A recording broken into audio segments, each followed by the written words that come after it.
welcome back. Tonight, we journey north into a world of ice and fire, gods and giants, where the sky itself was once carved from a giant's skull. This is the entire story of Norse mythology, a tale that begins in the void of Ginnungagap and stretches all the way to the fiery twilight of Ragnarok. We'll meet Odin, who sacrificed his eye for wisdom, Thor with his thunderous hammer, and Loki, the trickster who could not be trusted, yet was always needed. We'll travel across 9 worlds, from Asgard to Midgard, from the roots of Yggdrasil to the shadowed halls of Hel. Along the way, we'll discover how the Norse imagined the beginning and end of all things, and how their stories wove together the fierce beauty of their world. As always, I'd love to know, where in the world are you listening from, and what time is it for you? Whether you're here to relax, to drift into sleep, or to simply wander through the old tales, I'm glad you're with me. Now, let's begin.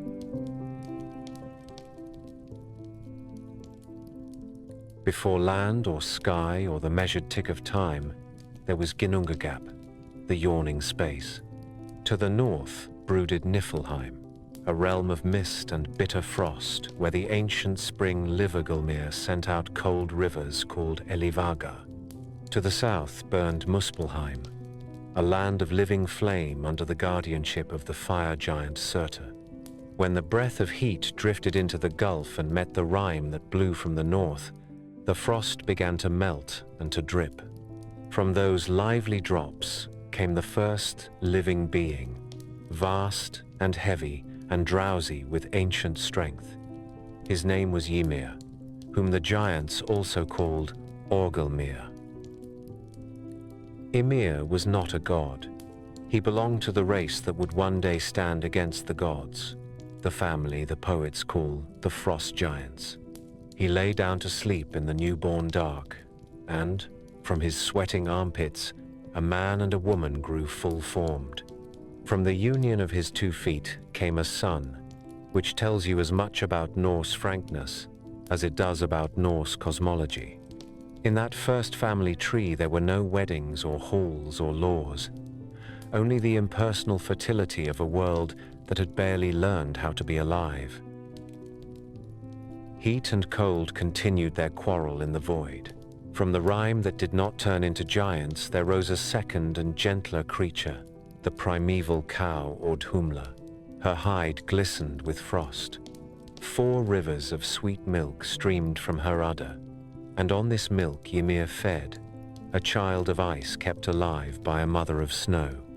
Audhumla herself needed food, and she found it by licking the salt that lay within the frozen blocks around her.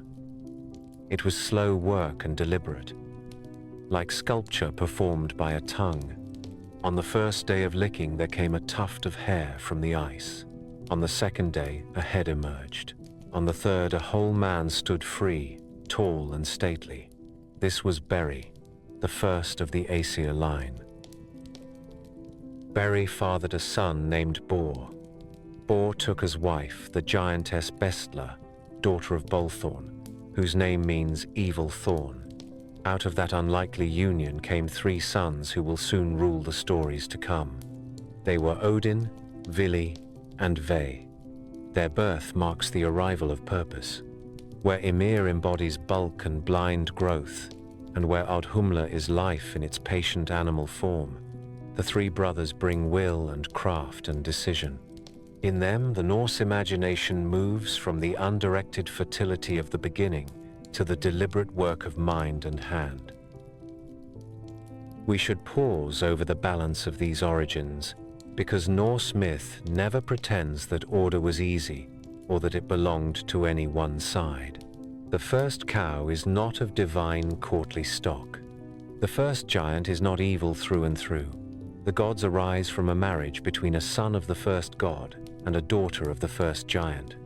The world is a mixed household from the start, the children of mist and the children of flame sharing a cradle. That is why the poems speak with such confidence about the inevitability of conflict. Kinship binds friend to foe even before the first spear is lifted. Ymir, meanwhile, kept begetting the frost giant race, and with it came the hint of threat. He is a reservoir of raw matter.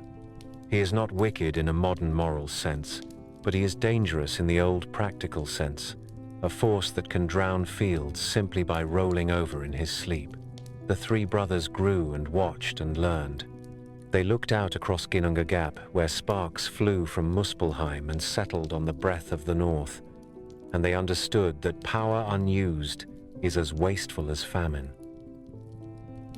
The sources that preserve these tales speak with a plain force that suits their subject. In the poem of the seeress, the beginning is a void that gaped. In the lore of the Skalds, the cow licks salt from rime for 3 days, and a patriarch steps out of the ice. We are meant to feel the strangeness and the simplicity at once. Nothing is yet measured by a sun that rises and sets. Days are counted by the rhythm of a tongue against a block of salt. Family starts not with vows in a hall, but with sweat and stone. From these few figures, the whole story will unfold. Ymir will be the source of substance. Audhumla is the provider who keeps the first life alive until something more self-sufficient can stand. Beri and Bor are the thin, bright line that leads to Odin and his brothers, and through them to craft, to speech, and to the ordering of things. We end this first movement at the moment just before the decisive act, with the giants multiplying in the dark and the three young gods looking upon the world as a work that waits for a maker. The three brothers looked upon an unfinished cosmos and chose to act. They confronted Ymir, the ancestor of giants, not because he was malicious, but because he was vast and unchecked, a living storehouse of matter without measure or mind. Their attack shattered the stillness that had filled Ginnunga Gap since the first Thor. When Ymir fell, his blood poured out in torrents and became the oceans, a flood so great it drowned nearly all his kin. One giant named Bergelmir climbed upon a luda, a kind of chest or boat, with his wife, and escaped to the far rim of creation. From that pair, the later giants descended, and thus enmity survived the deluge. From Ymir's flesh, the brothers pressed the land into being. His bones rose as mountain ranges, his teeth and shattered jaw became cliffs and scree, and from the fragments of his broken limbs came boulders scattered across valleys. They flung his skull high above and made of it a vault. To keep that sky from falling, they stationed 4 dwarfs at its corners and gave them names that are maps. Nordri stood to the north, Sudri to the south, Ostri to the east, and Vestri to the west. Within that dome they set the ornaments of heaven, taking sparks from the fires of Muspelheim and kindling them as stars. The drifting tissue of Ymir's brain they let loose as the clouds, which is a Nordic way of saying that even our weather is the slow thought of a dead giant. The brothers did not bring light only for beauty. They measured time. They took Sol, whom the poems speak of as a radiant young woman, and set her to steer a chariot that carries the Sunday. 2 horses draw it, Arvaka and Alsvid, and a shield named Svalin rides before the team so that the world does not burn. They took Mani, who tends the phases of the moon, and set him on his own path. Mani is said to carry with him 2 children, Bil and Huki, whom he took from a well on a winter night while they were bearing a pail across a pole. To explain the daily terror of eclipse and the ceaseless passage of days, the poets add another layer. Wolves, Skoll and Hati chase the sun and the moon across the sky. When the year grows old enough, the wolves will bite, but for now their pursuit simply keeps the chariots moving. Night and day were also given form, so that people would know when to rest and when to stand to their work. Night is a woman of giant blood named Not, dark and wise, who rides a horse called Hrimfaxi. From its bit foams the dew that lies on the fields each dawn. Day is her son by a god named Delling, and he rides Skinfaxi, whose mane lights the sky each morning. In this way, the Norse imagination sets rhythm in a world that had only recently learned to beat a pulse. Order on Earth required shelter as well as calendars. From the eyebrows of Ymir, the brothers built a strong enclosure around the new land of men.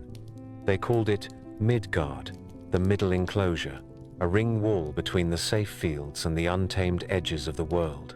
Beyond that barrier stretched the cold reach of Jotunheim, where the giants would gather again. Between these two realms, a boundary forest grew thick and dangerous, a reminder that the line between kin and foe was drawn by necessity rather than disgust.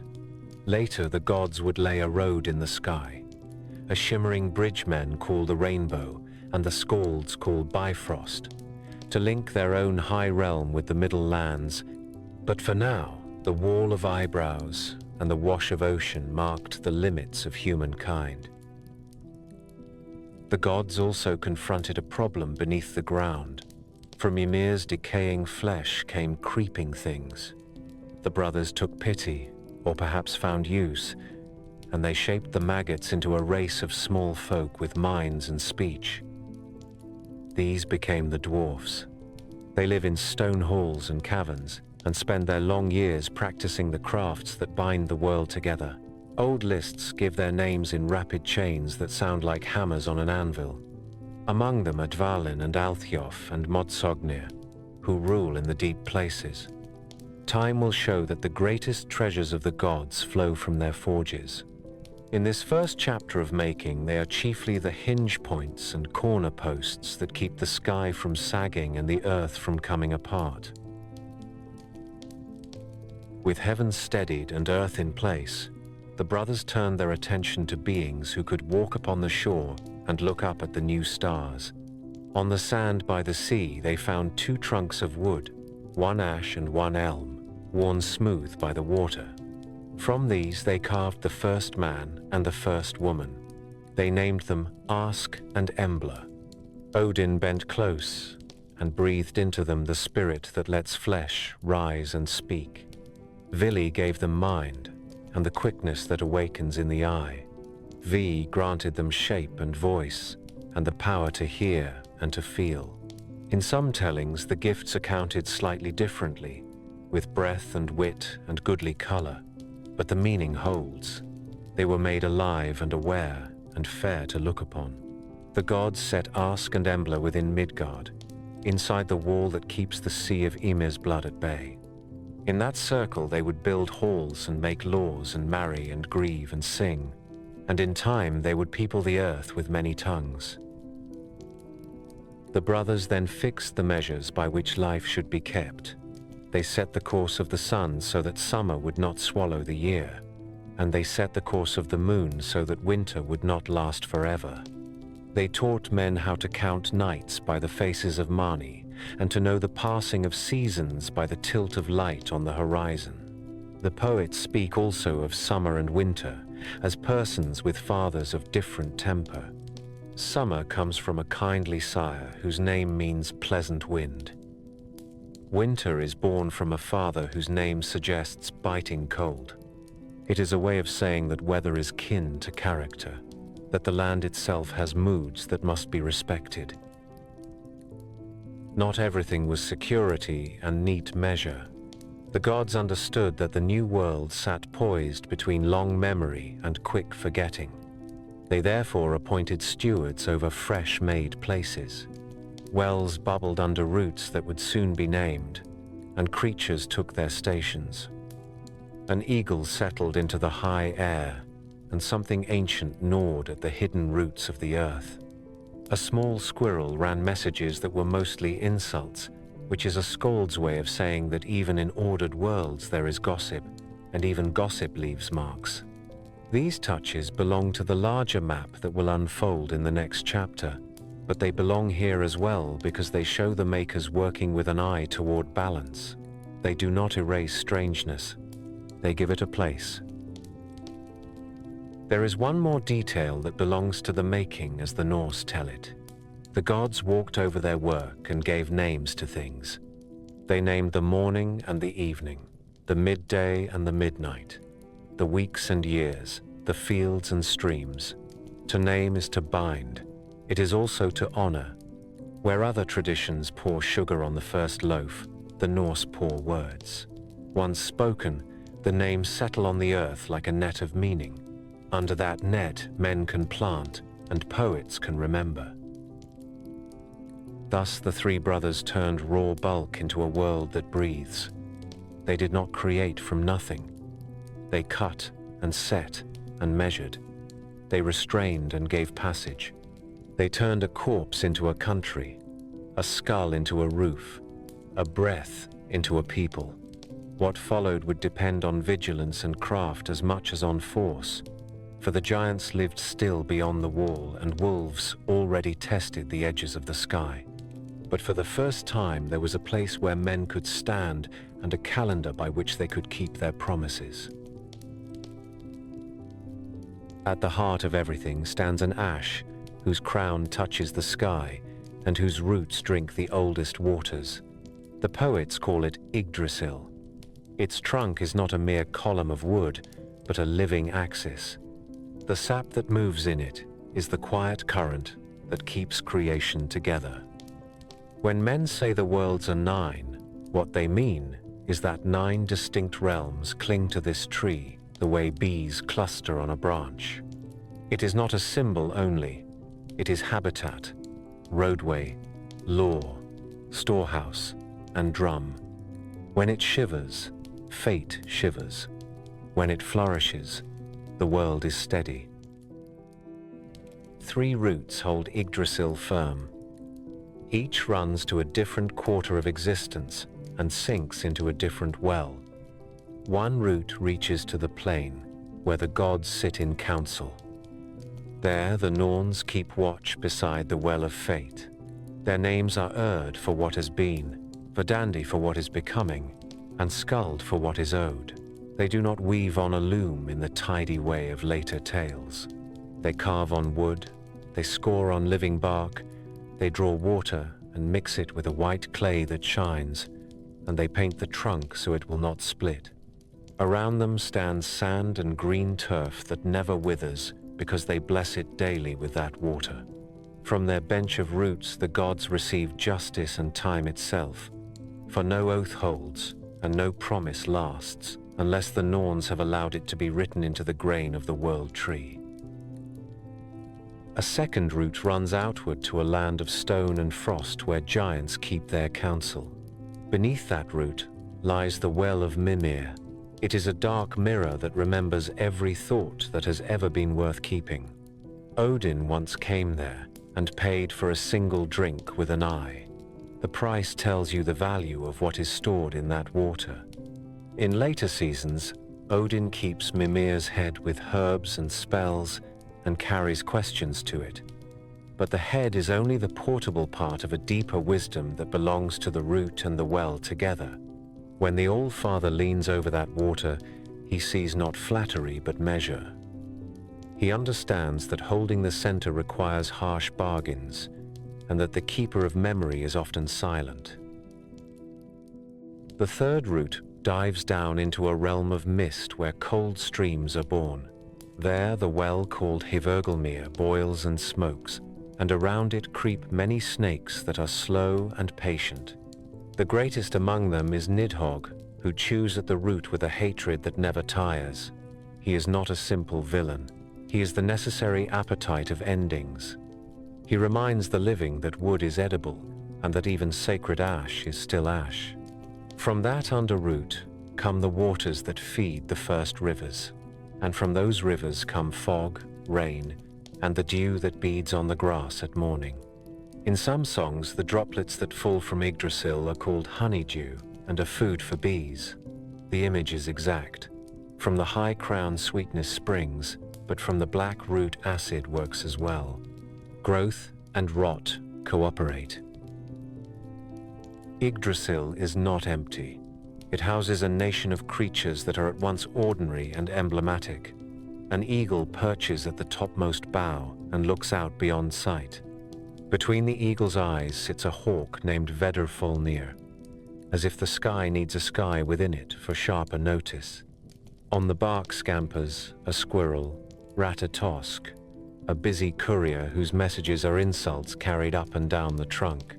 He bears the petty malice that travels in every court, and like all gossip, he leaves scratches wherever he runs. Among the branches, 4 stags browse at the leaves. Their names are Dain, Dvalin, Dunar, and Durathror. They are the appetite of the forest measured out in hooves and horn. Their teeth are the small abrasion that fits the greater gnawing at the roots. In the roots, not only Nidhogg, but a whole tangle of serpents keep to their work. The tree is fed and bitten at the same time. That is why the poets insist that Yggdrasil suffers more than men know. From the house of the gods, there is a daily movement toward the first root. The Aesir ride out to sit in judgment near the Well of Fate. Old verses list their horses by name, bright-hooved animals with ringing syllables, and say that Thor wades on foot through swift rivers rather than cross the Rainbow Road, in part to spare that bridge the weight of thunder. The scene is precise. The gods do not drift. They keep appointments. They sit beneath boughs and settle lawsuits, and the tree listens as men do. Law in this telling is not a set of cold tablets, but a living arrangement beneath living shade. The crown of Yggdrasil catches light that was first stolen from Muspelheim and set as sun and stars. Leaves spread in layers that are more architectural than random. In some accounts, a stag named Eikthirnir stands on the roof of Odin's hall and nibbles at a tree called Leirada. From his antlers drips water that flows down to Hervagelmir. Scholars argue whether Leirada is another name for Yggdrasil or a neighbor tree on the same sacred hill. The point for the story is that the economy of heaven closes its loops. What is eaten above becomes a spring below. What is drunk at the root becomes sap and then leaf again. That is not an allegory only. It is the way a farm works and the way a cosmos breathes. Yggdrasil also serves as a road and a boundary. Travelers climb and descend along its hidden ladders. Odin rides his 8-legged horse across unseen paths that bend with the boughs. Valkyries carry the fallen along routes that seem like wind and are really branches. Dwarfs, who prefer stone caverns, still reckon their halls by how far they lie from the nearest root. Elves favor the light that filters through its crown and make glades beneath it that are bright as the inside of a pearl. The giant folk see the trunk as a wall that needs testing, and they test it often. Every crossing of a border in these tales is a crossing of bark. The health of the tree is a public matter. When it thrives, fields bear, ships return, and children are born at the right time. When beetles strip a patch of bark, when snakes chew faster, when the Norns are hindered by some affront and cannot tend the trunk, then you will hear of blighted harvest and sick herds. The poets put it simply. The ash groans. It stands there and speaks without words. Even the gods cannot pretend not to hear. In the far future, the ash will shake so hard that everyone will understand the warning. Not yet. For now, the Norns still sprinkle the white water, still mend the surface, still advise the gods who come to sit in the shade. The name of the tree carries a story. Yggdrasil means the steed of the terrible one. Ygr is a title of Odin that admits he can frighten as well as inspire. Drasil is a word for horse. The phrase remembers a terrible initiation when Odin offered himself to himself and hung for 9 nights on the windswept tree to find the runes. In that ordeal, the tree became a mount that carried a man beyond himself. The name remained as a sign that this ash is not gentle furniture. It is a structure that can hold a god in pain and can deliver him into knowledge. The runes cut from that moment are not mere letters. They are little contracts with the world tree, strokes that tell wood and water to behave for a time. There is doctrine folded into this living thing. The center is not a throne with steps of marble. It is a plant that requires care. Fate is not a blind wheel. It is three women who keep the bark from splitting and keep the calendar from stalling. Evil is not a cartoon. It is an old dragon that does not stop chewing because you prefer to sing. Hope is not a slogan. It is water drawn up from a clear well and poured again on the same rough trunk every morning before the gods sit to judge. In that pattern, men recognize their own tasks. Feed what feeds you. Name what you tend. Accept that some part of the work will always be repair.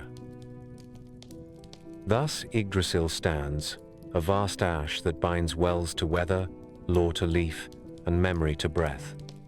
The 9 realms take their bearings from its roots and boughs.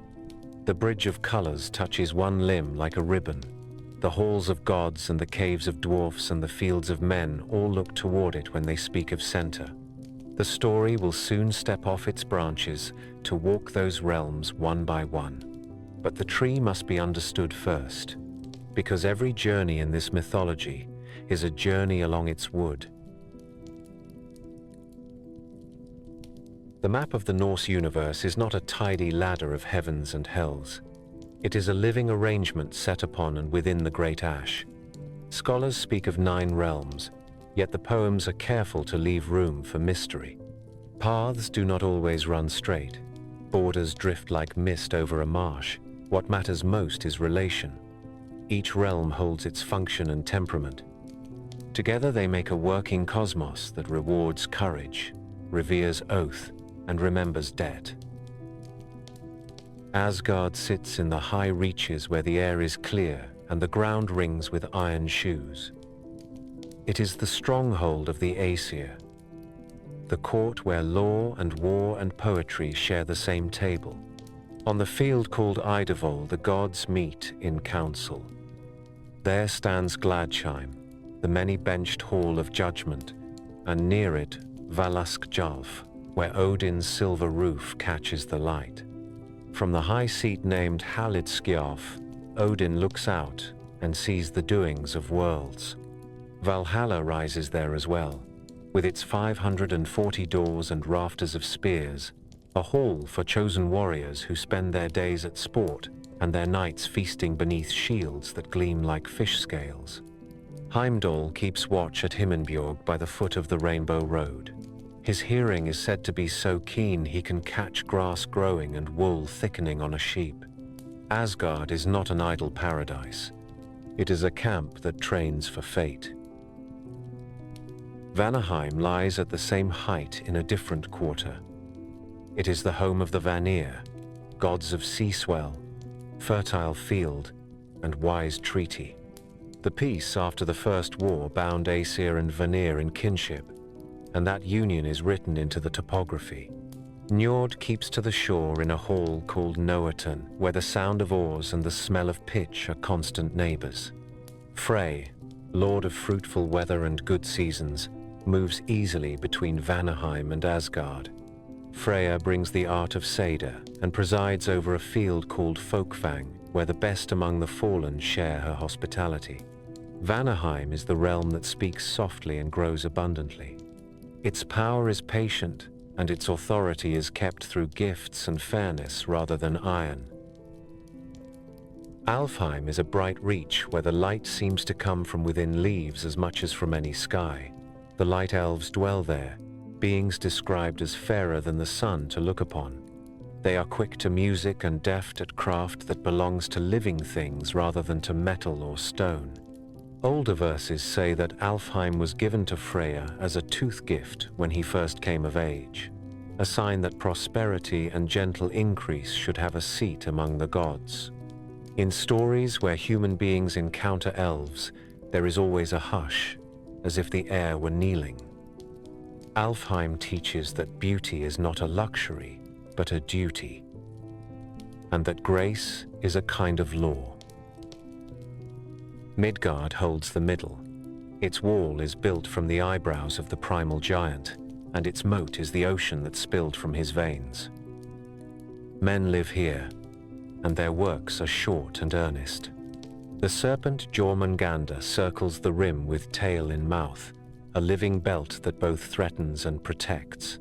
In Midgard, men learn measure.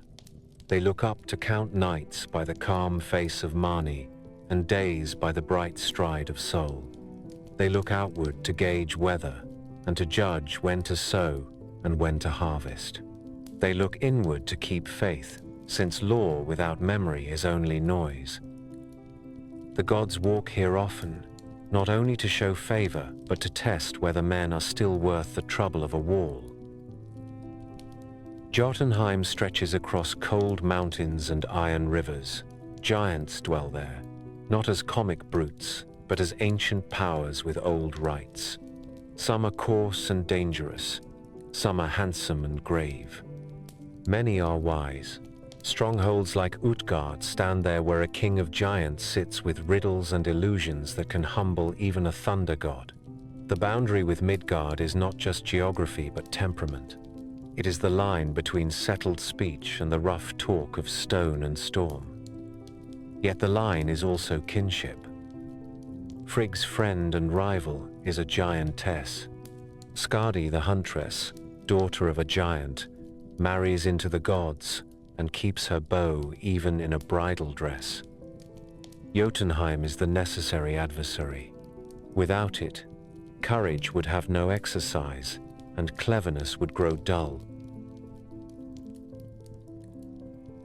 Nidavellir, which some name Svartalfheim, lies beneath the skin of the earth. Caverns branch there like the roots of a great tree. Dwarfs keep their forges in that deep country.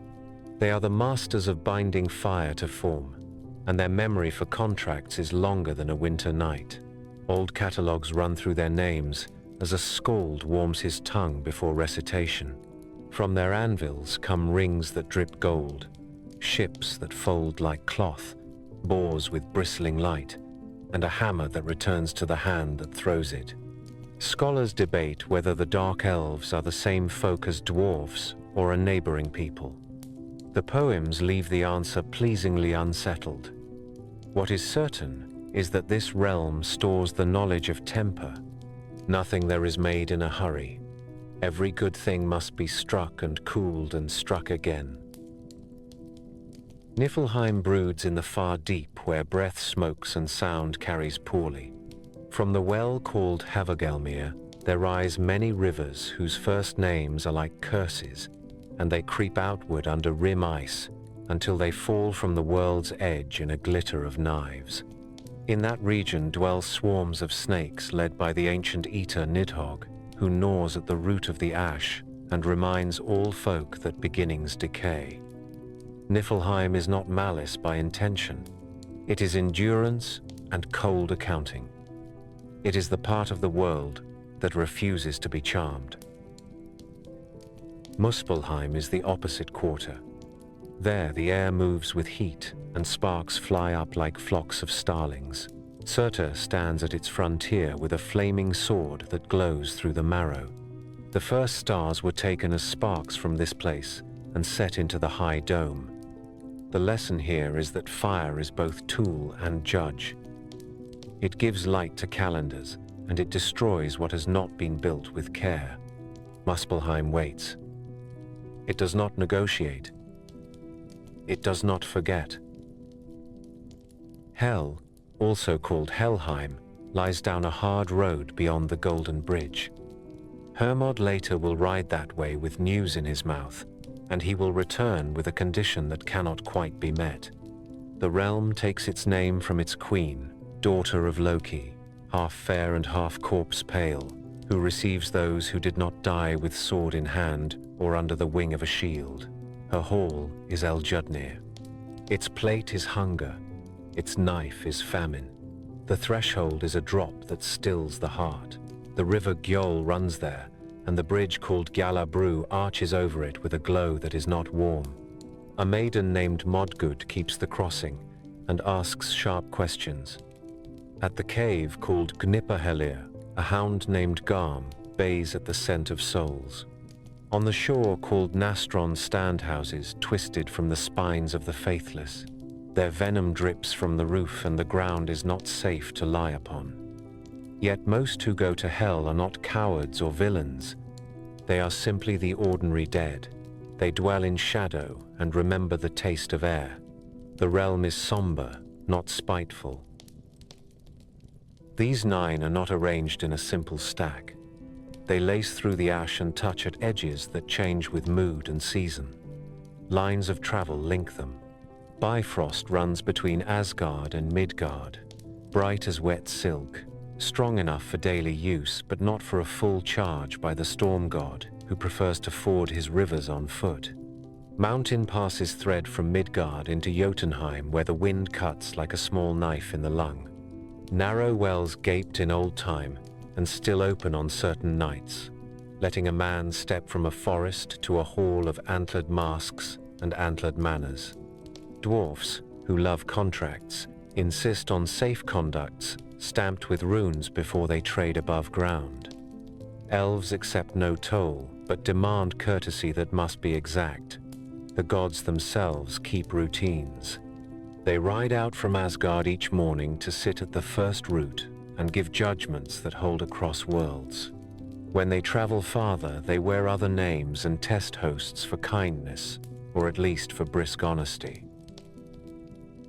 There are also the great rhythms that sweep all realms together. Day rides after night in a wheel that does not miss a spoke. The sun and the moon continue their courses with hunters at their heels who sometimes close but never catch while the age is young. Winds climb from the deep cold and descend again with salt in their hair. The sea rises and folds back, a habit learned long ago when a drinking horn was not only a horn. Snow builds in the north and rain warms in the south. The ash drinks at the roots and breathes with its leaves. The 9 realms do not live side by side as much as they live through one another. That is why the sagas can shift from a farmhouse to a giant hall without apology. The farm and the hall have always been neighbors. Balance in this system is not peace at any price. It is a set of relationships that are renewed each day by action. The gods hold the center by keeping oaths and paying for wisdom. The giants hold the edges by testing what is claimed as final. Men keep their hearths by remembering what is owed to guest and kin and neighbor. The dwarfs build objects that bind these intentions into use. The elves remind everyone that light must fall on what is made, or else it will not be worth keeping. Cold demands thrift. Fire demands discipline. Death demands honesty. When each receives its due, the worlds hold. When any is slighted, the tree groans. This is the working map. It explains why a fisherman in Midgard thanks a god of Asgard for a fair wind that rises from Vanaheim, and why he leaves a coin on a stone because a dwarf once mended the clasp on his net. It explains why a poet glances up at night and feels that the sky is not empty, but inhabited, and why an old woman mutters a charm at a door frame as if the wood could hear. In such a world, nothing is only itself. Every realm lends something to the others, and every debt will one day come due. In the youth of the worlds, when the ash still gleamed with fresh sap and the rainbow road shone with a new wet brightness, discord came to the high field of the gods. It did not arrive as a horn blast or a charge of horse. It came in the quiet tread of a woman whose name the poets split like light through a prism. Some call her Gullveig, which is to say gold drunk, and some call her Hyde, which is to say the one who speaks in bright flames. She walked into the hall of the Aesir with a smile, like a secret, and a craft that the Aesir both desired and feared. That craft was cider, a sorcery of threads and spirits, of seeing what is about to ripen and coaxing it to bear, of bending the wind that moves through human luck. It was not the clean battlefield magic of song and rune. It was a household art and a boundary art, and it answered to will that did not always prefer iron. At first the High Ones marveled. The halls of Asgard glittered, purses filled with a speed that made even careful men giddy. Words could be made to land softly or to bite without a raised voice. The gods thought they were masters of this new power. They were, for a short while, its delighted apprentices. Then they saw what it asked of them. Cider asked that someone sit apart and enter a kind of trance that made the watcher seem unguarded. It asked that the strong risk, a posture the strong despise. It asked that value be found in unusual places, and that desire be named without armor. The Aesir were a people of law and spear and measured song. They judged that the art was beneath them even as they found themselves unable to stop using it. The old poem of the wise woman says that they tried to end the matter in the simplest possible way. They hurled spears. They burned the woman in their own hall. They did it 3 times to be certain. Each time she stood up from the ash and smiled as if nothing at all had been taken from her. Names in these tales are not worn like clothes. They are states of being. If she is Gulveig, then gold speaks. If she is hide, then shining speech itself refuses to die. The gods had learned that some forces do not go away because you prefer them tidy. They go away only when balanced by a like and lawful strength. The Vanir had taught her arts and claimed her as kin. They were the old neighbors of the Aesir, keepers of fruitful field and fair wind, negotiators of peace and promise. When they heard that the Aesir had tried to burn their priestess, their anger was cool and thorough. They sent no messenger to argue. They made ready for war. The first spear thrown in anger flashed like a change in weather, and the first war of the gods began. No poet gives us a battle roll with dates and standards. What we have is the signature of the struggle on the world itself. The walls around the high field were shaken and split. Spears lay like reeds after a flood. Songs say the Aesir were strong in the open, and the Vanir were subtle in their counters. The Aesir charged and sang charm songs that harden heart and sharpen edge. The Vanir answered with workings that softened iron and sent confusion into ranks without a single visible blow. It was not a contest between brave and coward. It was a contest between 2 kinds of keeping. The Aesir kept order by oath and iron. The Vanir kept increase by gift and craft. Neither could bring the other to heel. Seasons passed according to their offices, which is to say that summer came and winter followed. But within those seasons, seed failed in some places, and in others grew in reckless abundance.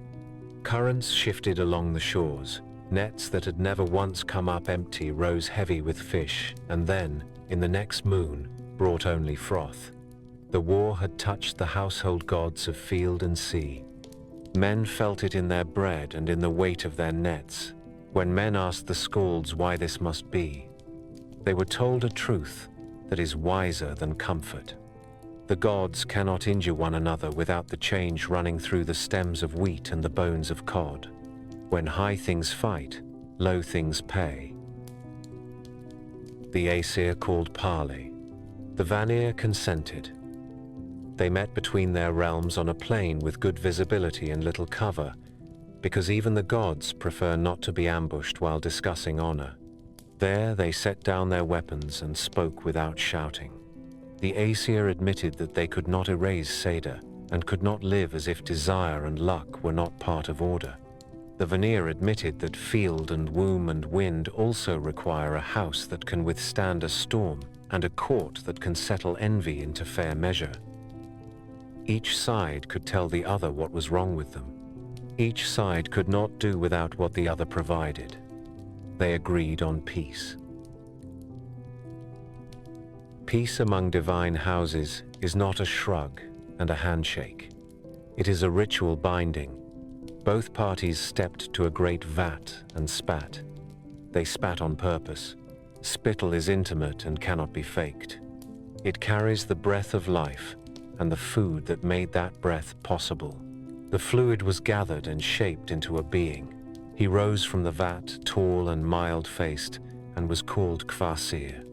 He walked with both households and spoke in ways that settled thought.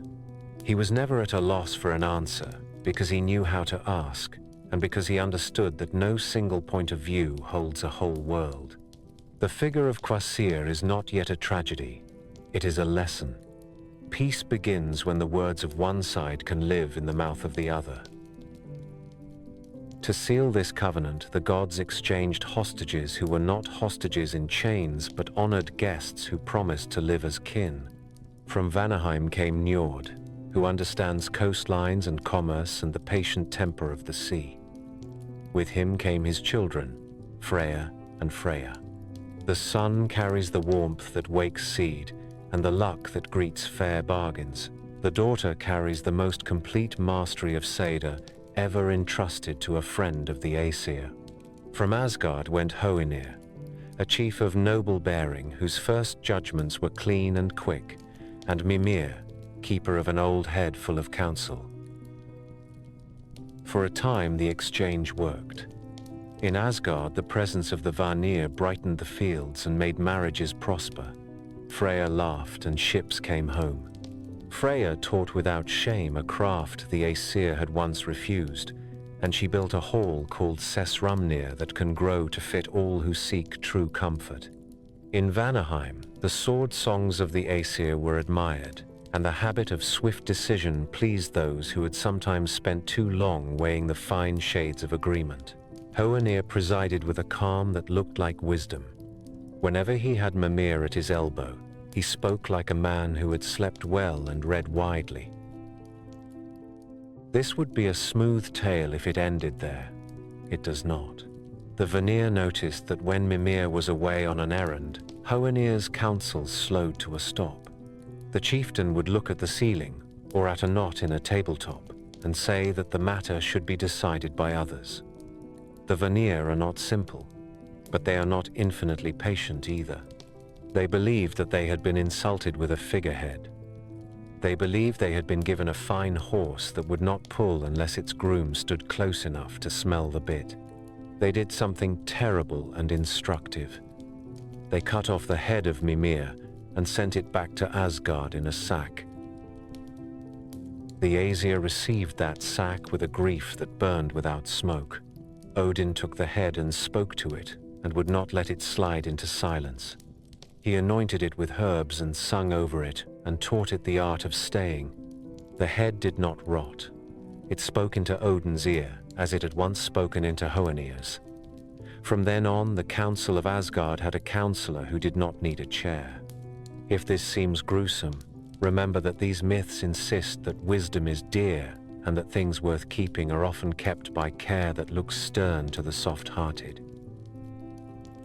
The death of Mimir ended the experiment of Hoenir's rule in Vanaheim. The Vanir did not call for new blood. They renounced their anger and accepted the cost as paid. The exchange remained balanced by Njord and his children living among the Aesir, and by a shared understanding that had not existed before. Kvasir continued to wander and answer every riddle, a living treaty with a voice. In years to come, 2 dwarfs would kill him and brew from his blood a mead that confers poetry and learned speech, and Odin would steal that mead for gods and men. That later theft belongs to another part of our story. For the moment, we should keep our attention on the fact that peace was made, that its seal walked the roads in sandals, and that the 2 houses of the gods became in truth one pantheon. The lessons of this war do not flatter any side. The Aesir misjudged a power because it made them uncomfortable. The Vanir punished deceit with a deed that could not be untaken. The settlement required each to accept what the other did best. As a result, ships found better winds and courts found surer words. The Aesir learned to honor a magic that works by attention and patience. The Vanir accepted the need for a wall that can hold when cold bites and hunger thinks of other people's grain. The world prospered because the High Ones admitted that strength without growth starves, and growth without strength spoils. There is a final scene the poets like to place after the formalities, simple as a good meal at the end of a long day. The gods together sit on Idavol under the ash, and there is talk that does not look like debate. Odin's one eye is steady. Freya's necklace Brisingamen catches a small piece of Sunday Njord, describes a sandbar that moves with every storm. Frigg asks a question and receives an answer that is both tender and practical. Thor snores discreetly in a corner after too much roast and too many cups, while Tyr watches the door and smiles from time to time. Someone asks a riddle. Kvasir laughs before he speaks. It is the sound that remains after a war that no one won. The war did not end with a single trumpet or a last heroic charge. It ended with a recognition, as clean as a north wind, that neither house could do without the other. The Aesir brought iron law, oath, and the proud craft of song that steadies courage. The Vanir brought increase, fair weather, and the deep patience that makes fields and people prosper. They walked onto a bare plain between their realms, set their weapons aside, and agreed to bind peace in a manner that could not be faked. They spat into a great vessel. The act was intimate and solemn because it carried breath and food and the truth of a mouth that cannot lie to itself. From that mingled spittle they shaped a man. He stood up calm and bright-eyed and was named Kvasir. He embodied the truce. Wherever he went, he settled quarrels without drawing a blade. He never lacked an answer, not because he was glib, but because he understood the grain of things and spoke with it instead of against it. He belonged to both houses at once and to neither alone, which is the right condition for a keeper of peace. Peace also requires pledge. Each side gave hostages who were not prisoners but honored guests pledged to live as kin. From Vanaheim came Njord and his children, Freya and Freyja. Njord knows harbors and trade and the sane courage that steers a ship through a white-edged channel. He keeps his hall at Noaton, where oar strokes and gull cries mix with the smell of tar and wet rope. Freyja carries the luck of good years and the rain that answers the plough. He is mild and strong, and he smiles like weather at its most generous. Freyja brings the mastery of cider and the unapologetic knowledge that desire is a force to be trained, not denied. She raises a hall named Sesrumnir in a field called Folkvang, where she receives a share of the noble dead and gives comfort without flattery. In all this, the Vanir did not yield their nature. They brought it intact as a gift the Aesir needed. To Asgard went Hoenir and Mimir. Hoenir was tall and comely, and in the first days spoke decisions that pleased every ear. Mimir was older and less adorned. He carried a mind full of counsel and an air that warned fools to keep their voices down. For a time the arrangement worked like a well-set weir. In Asgard, the sea breathed more kindly, the barns filled, oaths took firmer hold. In Vanaheim, judgments came more quickly, and feasts ended with a final word that did not unravel by morning. Then the weakness in the weave showed. The Vanir discovered that without Mimir at his side, Hoenir could not settle even a simple dispute. He would say that others should decide. He would admire the ceiling or the pattern in a board and pass the matter along. The Vanir are patient, not credulous. They believed they had been insulted with a figurehead lent authority by a hidden tutor. Their anger was cold and exact. They took Mimir and cut off his head and sent it to Asgard with no further speeches. Grief in Asgard did not gnash and burn. It worked. Odin took the head in his hands.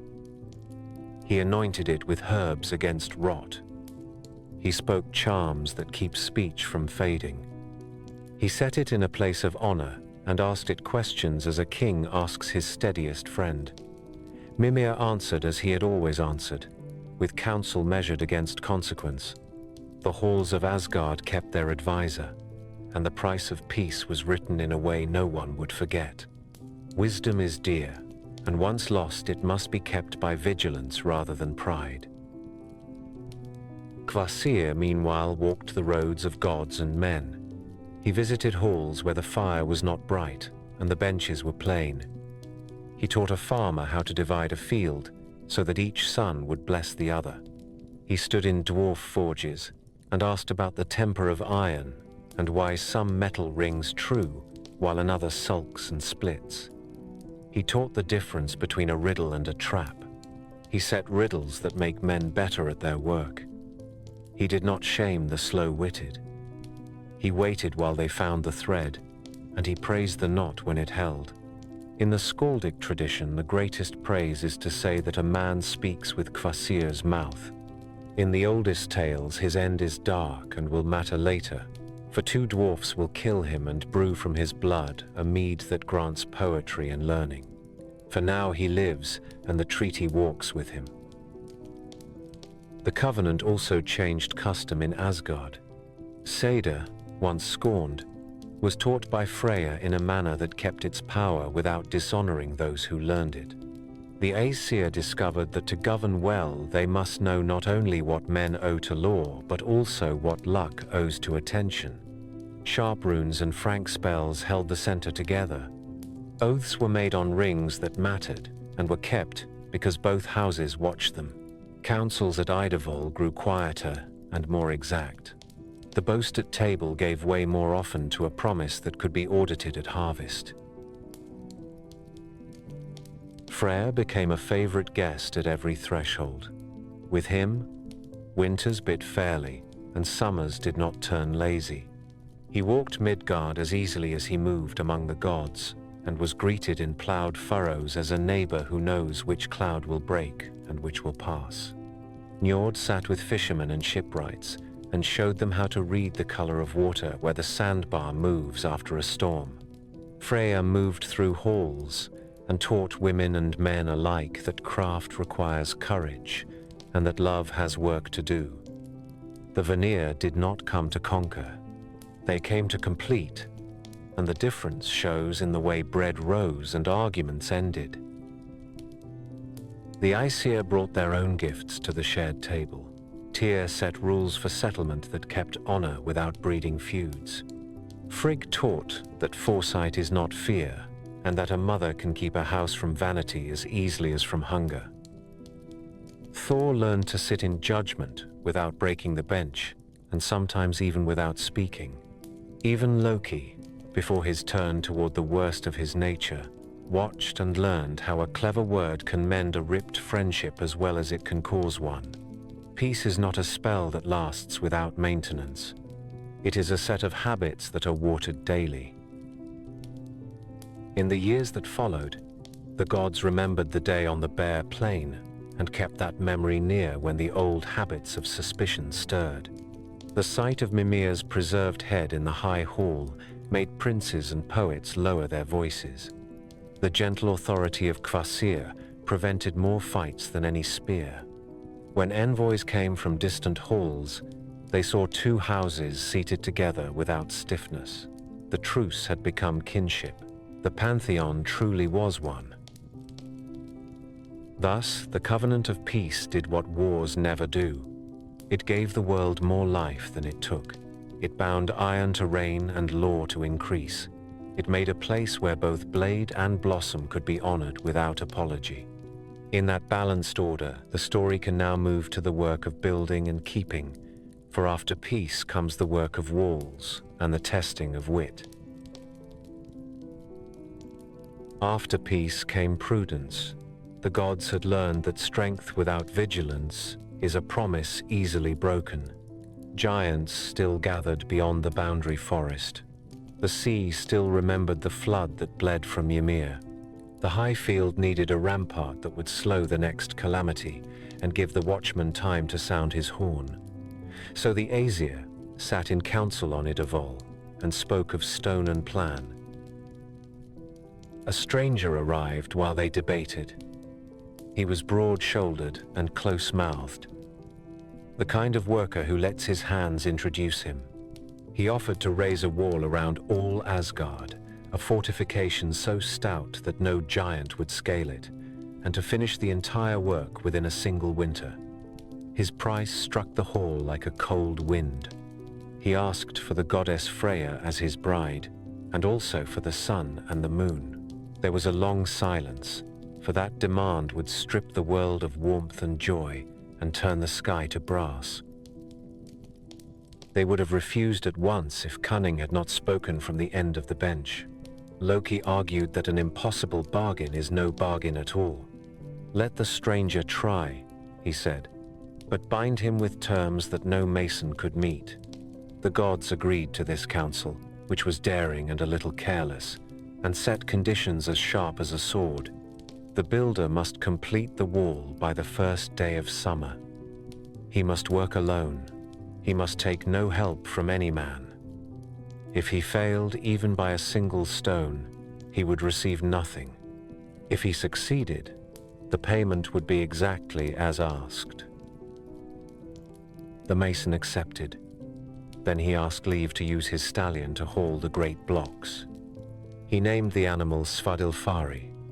The gods looked at one another and decided that a horse was not a man. They granted the request, and by that small loophole opened a larger story. The work began at once. Through short days and long nights, the builder cut and set stone. When dusk came down, Svadilfari strained in the harness and dragged boulders that 10 oxen could not have budged. The pace was astonishing. The wall rose clean and plumb, courses fitted with a care that would shame a royal tomb. Each morning the gods walked the line and found whole stretches completed while they slept. Winter thinned, and the sun began to remember its strength. There were now only a few courses left to set. The hall grew uneasy. It is one thing to outwit a boastful stranger in theory. It is another to watch him succeed. They summoned another council and stared at Loki until his silence grew heavy. He had urged the bargain. He must prevent the loss. If the builder collected Freya and the bright orbs of heaven, Asgard would be a place of cold speeches and no harvest. Loki lifted his hands in a theatrical shrug and said that he would attend to the matter. It is easier to promise a deed than to endure its consequences. Night fell. The builder yoked Svadilfari and went to the quarry. Snow lay blue under the stars. From the trees, there came a sound that made the stallion's ears turn. A young mare stepped from the birches and tossed her head. She was small and quick and beautiful, and she smelled like spring grass after a storm. She trotted a little way and looked back. Svadilfari forgot the trace chains and the stone that waited in the sled. He whinnied, tore himself free, and followed her into the shadows. The builder cursed and ran after them, but he could not match a lover's legs. The 2 horses vanished among the trunks, and the mason found himself alone under a pale moon with a useless sledge. All night the stallion did not return. All morning the builder searched and swore. At noon he tried to set stones without his helper and discovered that his strength, though formidable, was not enough to move what he had planned to move. Evening came empty. The next night the same scene played, for the little mare had a mind of her own, and Svadilfari's mind was entirely hers. The deadline drew near. The final courses remained unfinished. When the gods saw that the contract would fail by a narrow margin, they set their jaws and waited. On the last day of winter, the stranger raged at the wall and at the terms, and at the company that had laughed behind their sleeves. In his fury he threw off caution and showed his nature. He was a giant of the frost folk, a Rimthurs who had cloaked himself in an honest worker's patience. The moment his true shape stood revealed, the Aesir called for the protector they trust when talk is spent. Thor strode out, lifted the hammer that never misses, and the giant's skull rang once and broke like thin ice. The body fell among the stones he had set so precisely. The echo died beyond the wall he had nearly finished. The gods did not boast. They had skirted danger and been rescued by a trick they would not care to describe too fully. The wall stood, tall and close-fitted, with only a small loss at the crown that the next season would supply from tamer labor. Asgard had its rampart. Freya kept her freedom. The sun and the moon carried on with their measured courses. That was not the end of the tale. Some months later, a grey foal followed Loki back to the high field. The foal had 8 legs and a look of calm that comes from knowing no rival can catch you. For it was Loki who had been the mayor in the birch grove. He had taken that shape to lure Svadilfari away, and had done so quite completely. The offspring of that encounter was Sleipnir, finest of all horses, light of hoof on air and sure of foot on sea. Odin accepted the strange gift without comment, and rode Sleipnir thereafter to places other mounts cannot reach. In time, that horse would carry a messenger to Hel and bring him back again. In time, he would bear his rider over the heads of men and the backs of waves. A scandal had become a treasure. The story keeps a double ledger. On one page, the gods were saved by trickery. On the other, they paid a cost that cannot be counted in coin. Loki had crossed a boundary and returned with a gift that both enriched and unsettled the company. The wall was won, but by means that left a taste. The lesson does not flatter Asgard. Contracts must be drafted with care. Counsel taken in haste will demand repayment. Strength is necessary when guile has gone too far. Yet the tale does not argue for a world made only of careful minutes and clean edges. It argues for watchfulness, for honest work by day, and for an understanding that the night will sometimes require an art that does not sit comfortably at the oaken table. When the watchman later looked out from Himinbjorg, he saw the new wall catch the morning and throw it back across the roofs. When the wolfish wind came down from the glaciers, it met stone that did not flinch. When messengers arrived at the gate, they passed through a doorway made by a giant's hand and a god's demand. This is how the High Ones keep their home. They accept that order is built out of unlikely partnerships. Even a foe can be harnessed to the work of safety, though it is best to keep a thunderer within call. The new wall had hardly settled upon its foundations when mischief struck within the gates. Loki, restless as a spark in dry straw, crept behind Sif as she slept and sheared away her famous hair. In the morning, the hall saw Sif shorn and ashamed. Thor rose from the bench like weather turning. He seized Loki and promised to quiet the trickster forever unless the golden hair returned to Sif's head as if it had never been touched. Loki pleaded for time and escaped down into the halls of the dwarfs where the anvils never cool.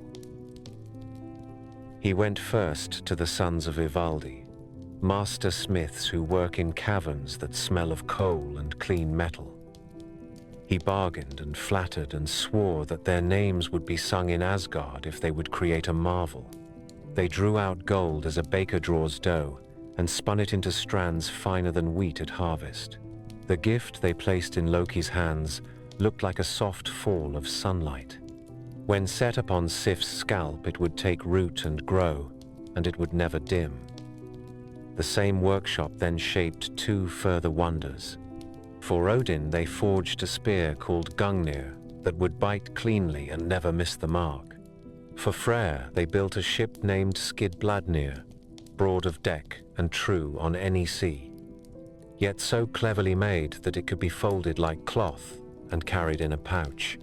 Loki, seeing a chance to rise from fear to praise, decided that 3 gifts were not enough. He crossed to another forge where 2 brothers worked with fewer words and a steadier rhythm. They were Sindri and his brother Brokkr, though some call the maker by the name Eitri. Loki spoke as a merchant speaks when the stall is closing. He boasted that the sons of Ivaldi had made treasures beyond compare. He laid a wager of his own head that these brothers could not do better. Pride and craft smiled at each other, and the brothers agreed. Sindri laid a lump of pig iron on the anvil and told Brokkr to keep the bellows going without falter, no matter what happened. Loki changed his shape into a biting fly and set about ruining the work with a persistence that would have impressed a saint if saints had reason to admire flies. As the iron glowed, Loki fastened on Brokka's hand and drove in his sting. The dwarf kept the bellows breathing, as if he were the wind itself. Sindri lifted the lid of the forge and drew out a boar. Its bristles were gold. They shed light enough to run through night forests as if it were noon. This was Gullinbursti, the golden bristled one, a mount for Freyr swifter than any horse and tireless in deep snow or over the sea before the wind. Sindri set the boar aside and laid a block of gold in the coals. He warned Brokka again. Loki flew at the back of the dwarf's neck and stung until blood ran. The bellows did not rest. From the mold came a ring, heavy and flawless, named Draupnir. Every 9th night, 8 new rings of equal weight would drop from it, a measured abundance that reminded the gods that true wealth is what returns on a fixed day. For the last trial, Sindri placed iron in the forge and told Brokka that now failure would be costly. Loki fastened on the eyelid and bit until the blood blinded the bellows man. Brokka brushed his eye, and for a moment the breath of fire slowed. Sindri lifted the work, and there lay a hammer. The head was perfect, and the temper would never crack, but the handle had come out a little short. Even so, the tool had a name that silence accepts. This was Mjolnir, the crusher, the lightning in a hand, the weapon the world needed, even if the world did not know it yet.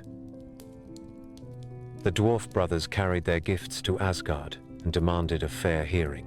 The gods gathered on Idavol with the light falling slant through the high hall. Loki presented the hair that would grow upon Sif. He showed the spear that would never fail, and the ship that would carry a whole army and then fold to a parcel. Brokka stepped forward with the boar to light the dark, the ring that renews itself, and the hammer that returns to its owner when thrown. The assembly judged with the care of men who have seen fraud and know how to smell it. They ruled that the brothers had won.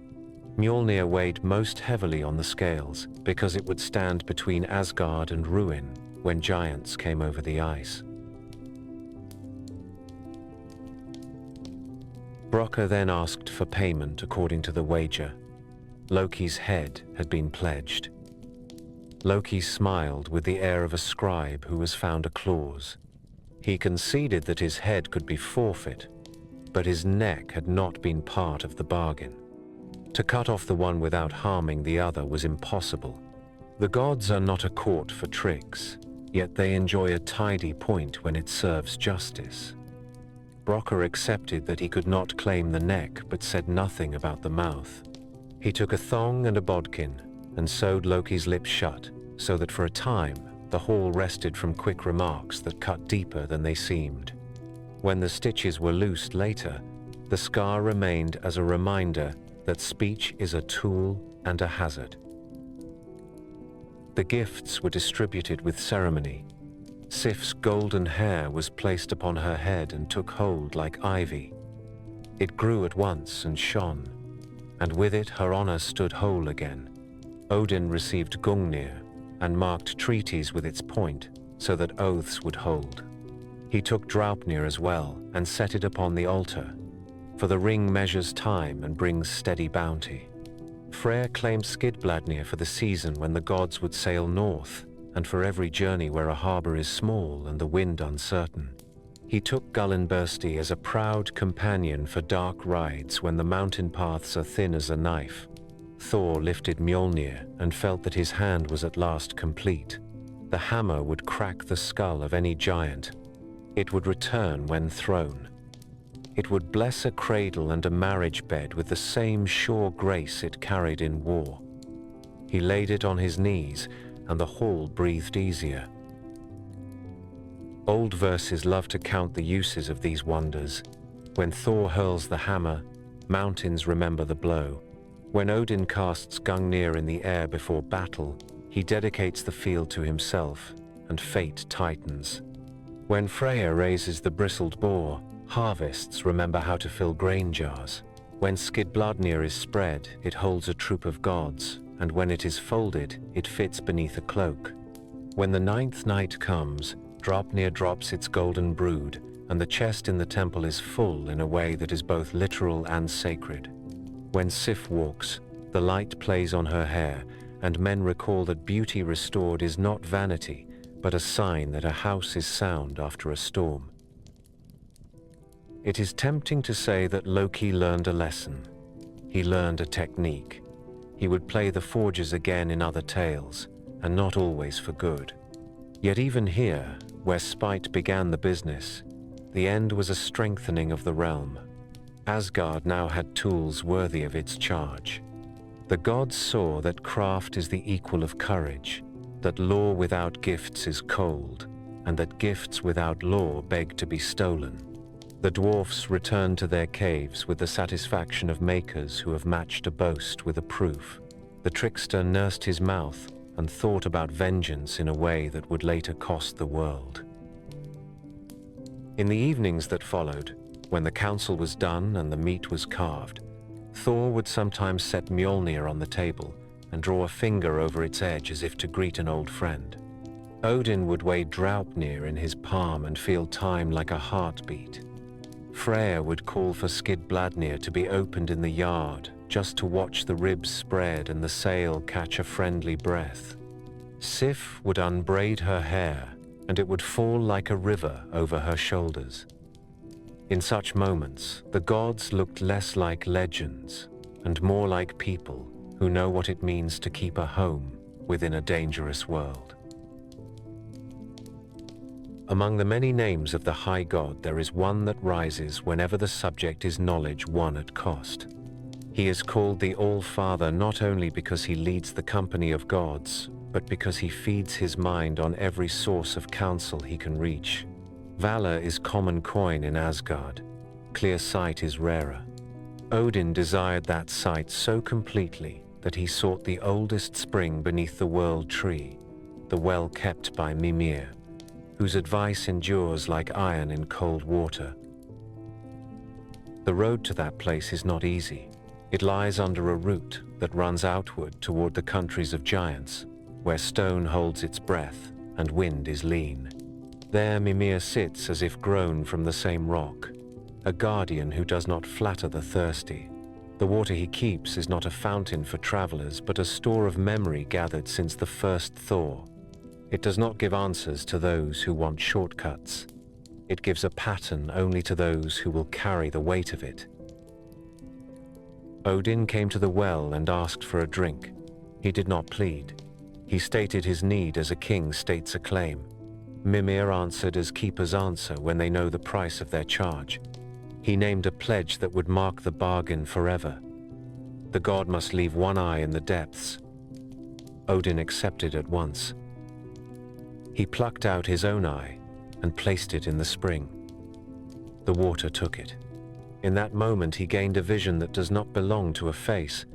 From then on, his single gaze looked outward, while the eye below looked into the past and the dark. He paid and he drank. What he learned in that draught was not a mere list of facts. He tasted the way fate grows like a lichen on stone. He saw that counsel matters only when taken before a spear is raised, and that even wise kings must pay for their understanding with something that will not grow back. This first sacrifice made him sharper, not softer. He knew that the hidden grammar of the world was written in signs older than speech, and he set himself to win them. He turned away from feasting and comfort, and undertook an ordeal that no other among the gods even considered. At the heart of the ash, he chose a bough that leans over dark, and there he wounded himself with his own spear and gave himself to himself. He hung for 9 nights and 9 days. He ate nothing and drank nothing. He stared downward where the wind scrapes bark and the root breathes cold from the deep.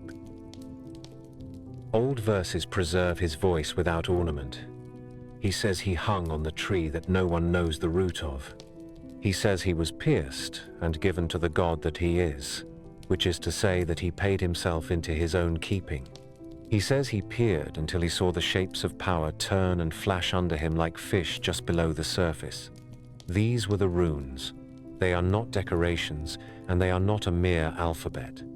Each is a little treaty between will and world, a stroke that can persuade wood and water and iron to listen for a time. When he recognized them, he reached and seized them. He fell from the branch and stood on the ground again, changed in a way that made even his friends wary. Afterward, he taught the names and uses of the signs to those who could carry them without folly. He kept the hardest work for himself. He learned charms for binding and loosening, for closing a wound and for cooling a fevered head. He learned how to blunt a blade without touching the metal. He learned how to tie a knot in a gust so that a sailor can buy a breath of wind when the sea forgets to move. He learned how to take the heat out of a blaze on a friend's shield, and how to free a hostage without breaking a single link of the chain. The poems count more than a dozen of these workings, and hint at others that are not put into words, because the wise do not boast overmuch about such things. To make his new sight serve more than a single moment, Odin ordered his days around council. He sent his ravens at dawn. One is called Thought, and the other is called Memory. They fly all over the world and return at evening to settle on his shoulders and speak softly into his ear. Their reports are not gossip. They bring the grain of each day, what men dared, what kings promised, what strangers attempted on dark roads and bright seas. In the high hall, 2 grey wolves lie at his feet, and he breaks bread with them more often than he eats himself. He sits while the company feasts and listens, and lets his mind travel along the lines that his eye in the well and his eye and his head together lay before him. Because he had drunk at Mimir's spring, he continued to visit council in many forms. He spoke to women who see what is coming when others see only the steam on a kettle. He paid for truth, given by those who live at the edges and do not need the praise of courts. He kept the preserved head of Mimir with herbs and spells, and consulted it still, not as a puppet, but as an elder. He did this without shame. In these tales, a ruler is not smaller for taking advice. He is larger for knowing which advice is dear and which is cheap. These gains did not make Odin gentle. They made him serious. When he sets a spear over a battlefield, he does it as a man who knows what the aftermath will cost in mothers and in fodder and in time, and who still believes that some strife cannot be put off without worse harm. When he bargains with giants, he does not reach for his hammer first, not because he fears them, but because the price of a broken truce is always paid by someone who never sat in a council. When he chooses men for his hall, he chooses not only the bold, but also those who kept their oaths when it was inconvenient. And the poets are clear that this second quality pleases him as much as the first. His worship among men reflects this character.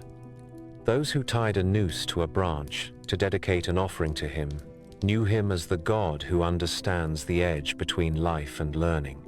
Those who cut runes on the haft of an axe or on the lintel of a barn door did so in the belief that order is not merely declared, but carved.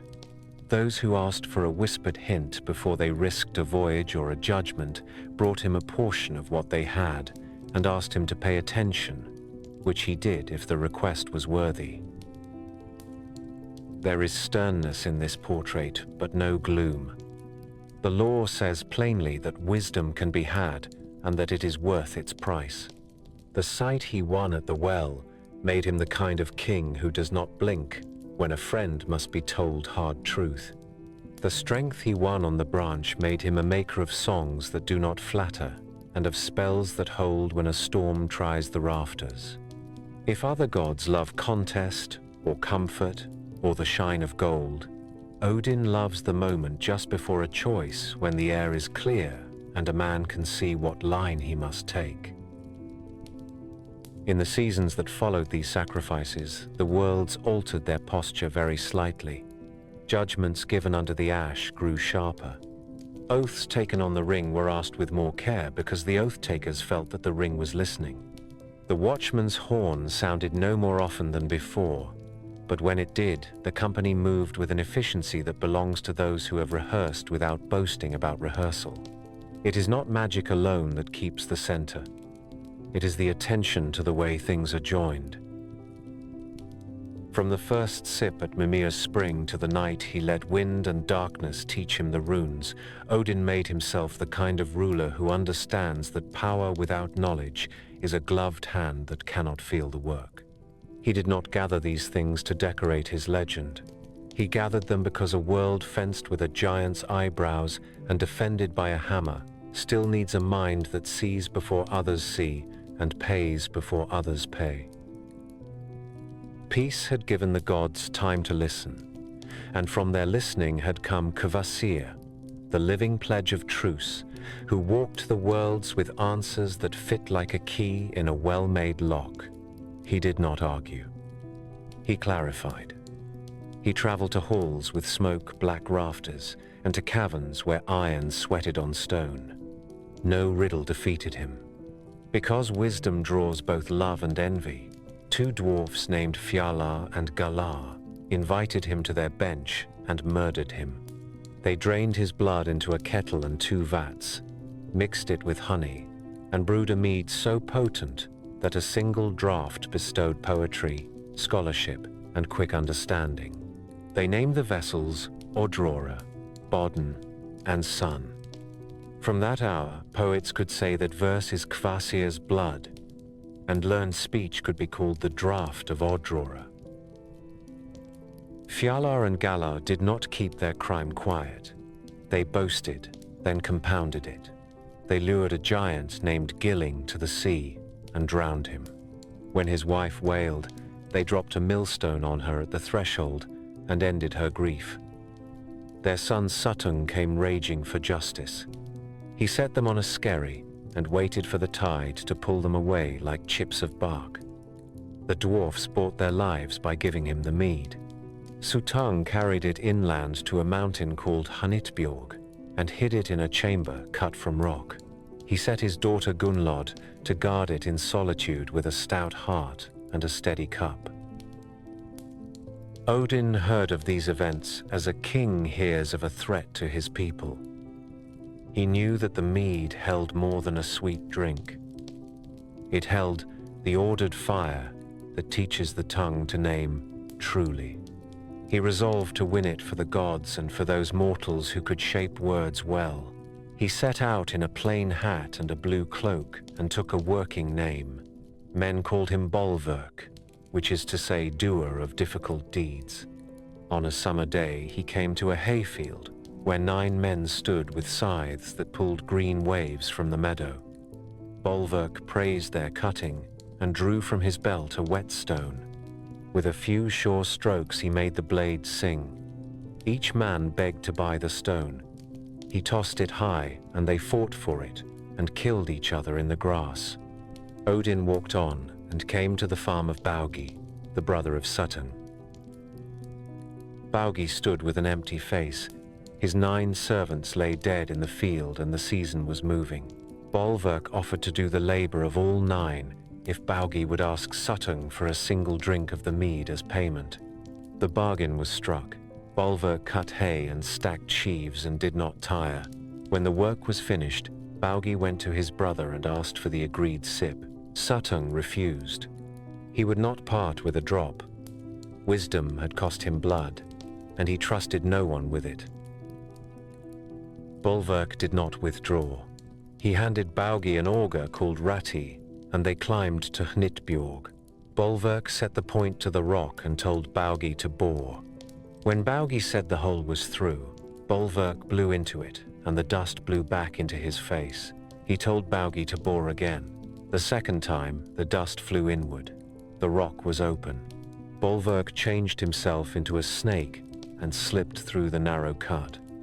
Baugi struck at him with the auger, but the serpent had already passed beyond the reach of a jealous brother's arm. In the chamber beyond sat Gunnlod on a stone bench before the 3 vessels. She had kept a long watch. She had been taught to distrust. Odin did not steal past her like a thief. He became a young man who spoke with quiet gravity. He asked for a place to sit and for a word. She gave both. He asked for a bed for a single night. She asked for a promise that honored her solitude. He stayed 3 nights and sang to her of dawn on snow and of the kindness that a steady hand shows to a full cup. And he listened when she spoke of a mountain that does not sleep and of duty that does not ask for praise. When the 3rd night ended, she opened the stoppers and granted him 3 drinks, 1 from each vessel. Odin placed his mouth to Odra and drew not a sip but a vat. He drank bodden empty. He emptied sun. He had promised 3 drinks, and he had taken 3, yet all the mead was gone into him. He changed shape again and became a great eagle with a shadow that crossed the stones like storm cloud. He beat the chambers with wind and rose into the light. Suttung heard the thunder of those wings and took eagle form to give chase. The 2 shapes rushed above fjord and fell field over men who raised their hands to shade their eyes and wondered why day darkened at noon. In Asgard, the gods saw their king coming with his belly full of a treasure that must not be spilled into the sea. They set vats near the wall and called to him, as men call to a ship running before a gale. At the last moment, Odin crossed the rampart, flared his wings, and spat the mead into the ready tubs. Suttung, baffled and beaten, dropped from the sky and turned back to his own high crag. Not all of the mead made the wall. A few drops fell along the way. Those scant drippings are said to belong to rhymers who mistake speed for art, and to scholars who carry many facts and little sense. The good portion stayed with the gods to be given as they please. From that day, skalds say that poetry is the drink of dwarfs and the ransom of Suttung and the cargo of the eagle. They call it the wave that breaks on the lip of the wise and the ale that flows from a drawer. They thread kennings like beads on a string to honor the story of its theft and to prove that they are of the company that remembers. Odin did not hoard the prize behind a locked door. He poured from it sparingly and in season. He gave a mouthful to a youth who could listen longer than his peers. He blessed a woman who recited laws so clearly that quarrels ended at her word.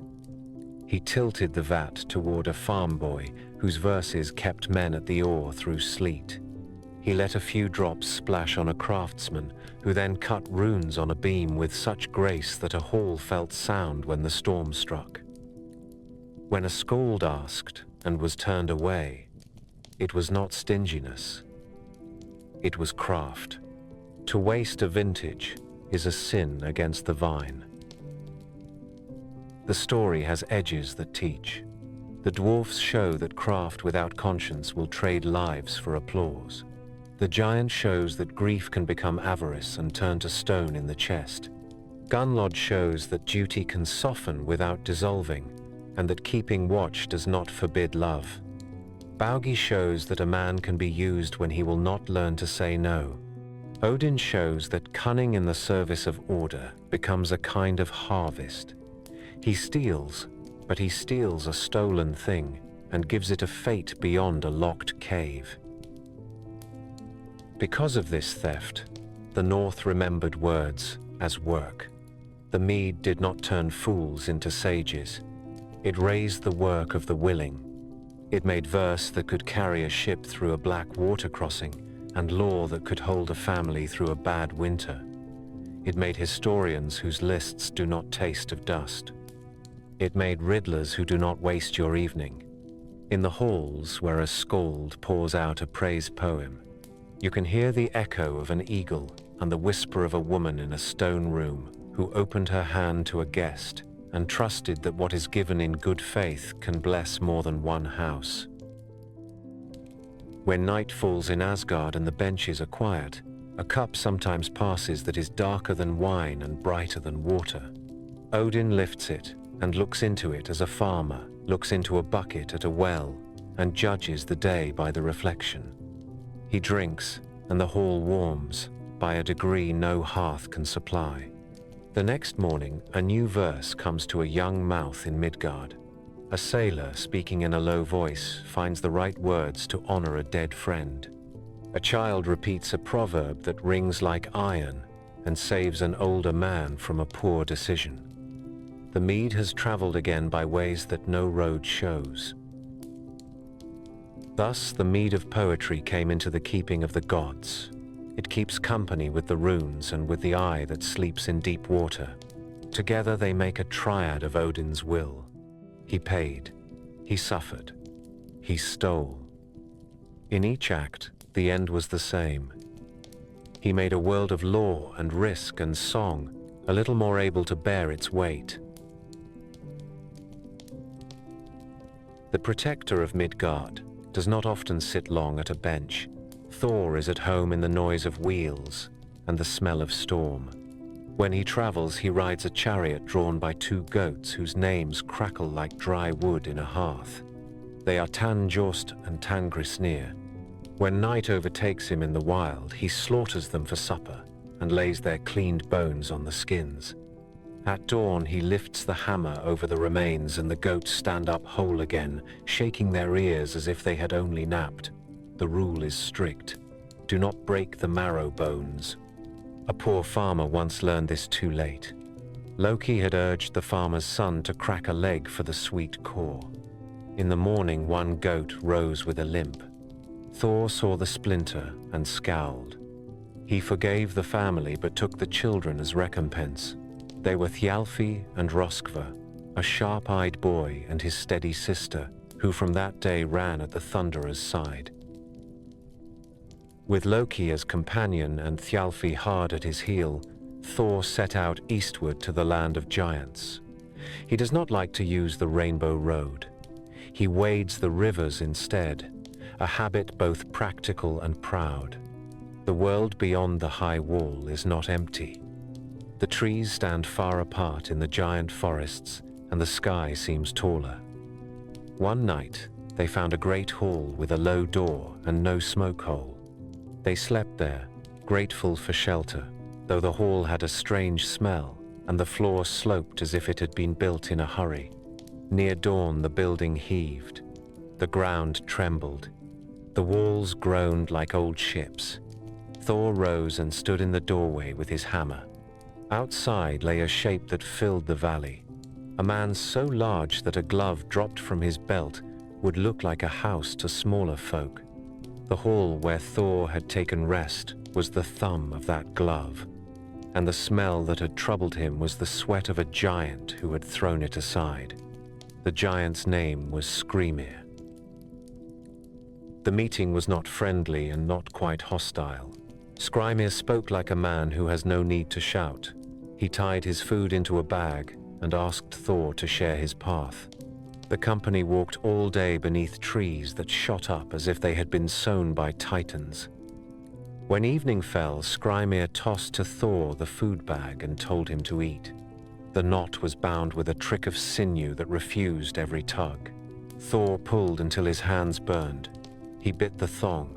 He worked the knot with every art he knew. The bag did not yield. Hunger makes even the patient short-tempered. Thor stepped back, gripped the hammer, and brought it down on Skrymir's head with a blow that should have split a boulder.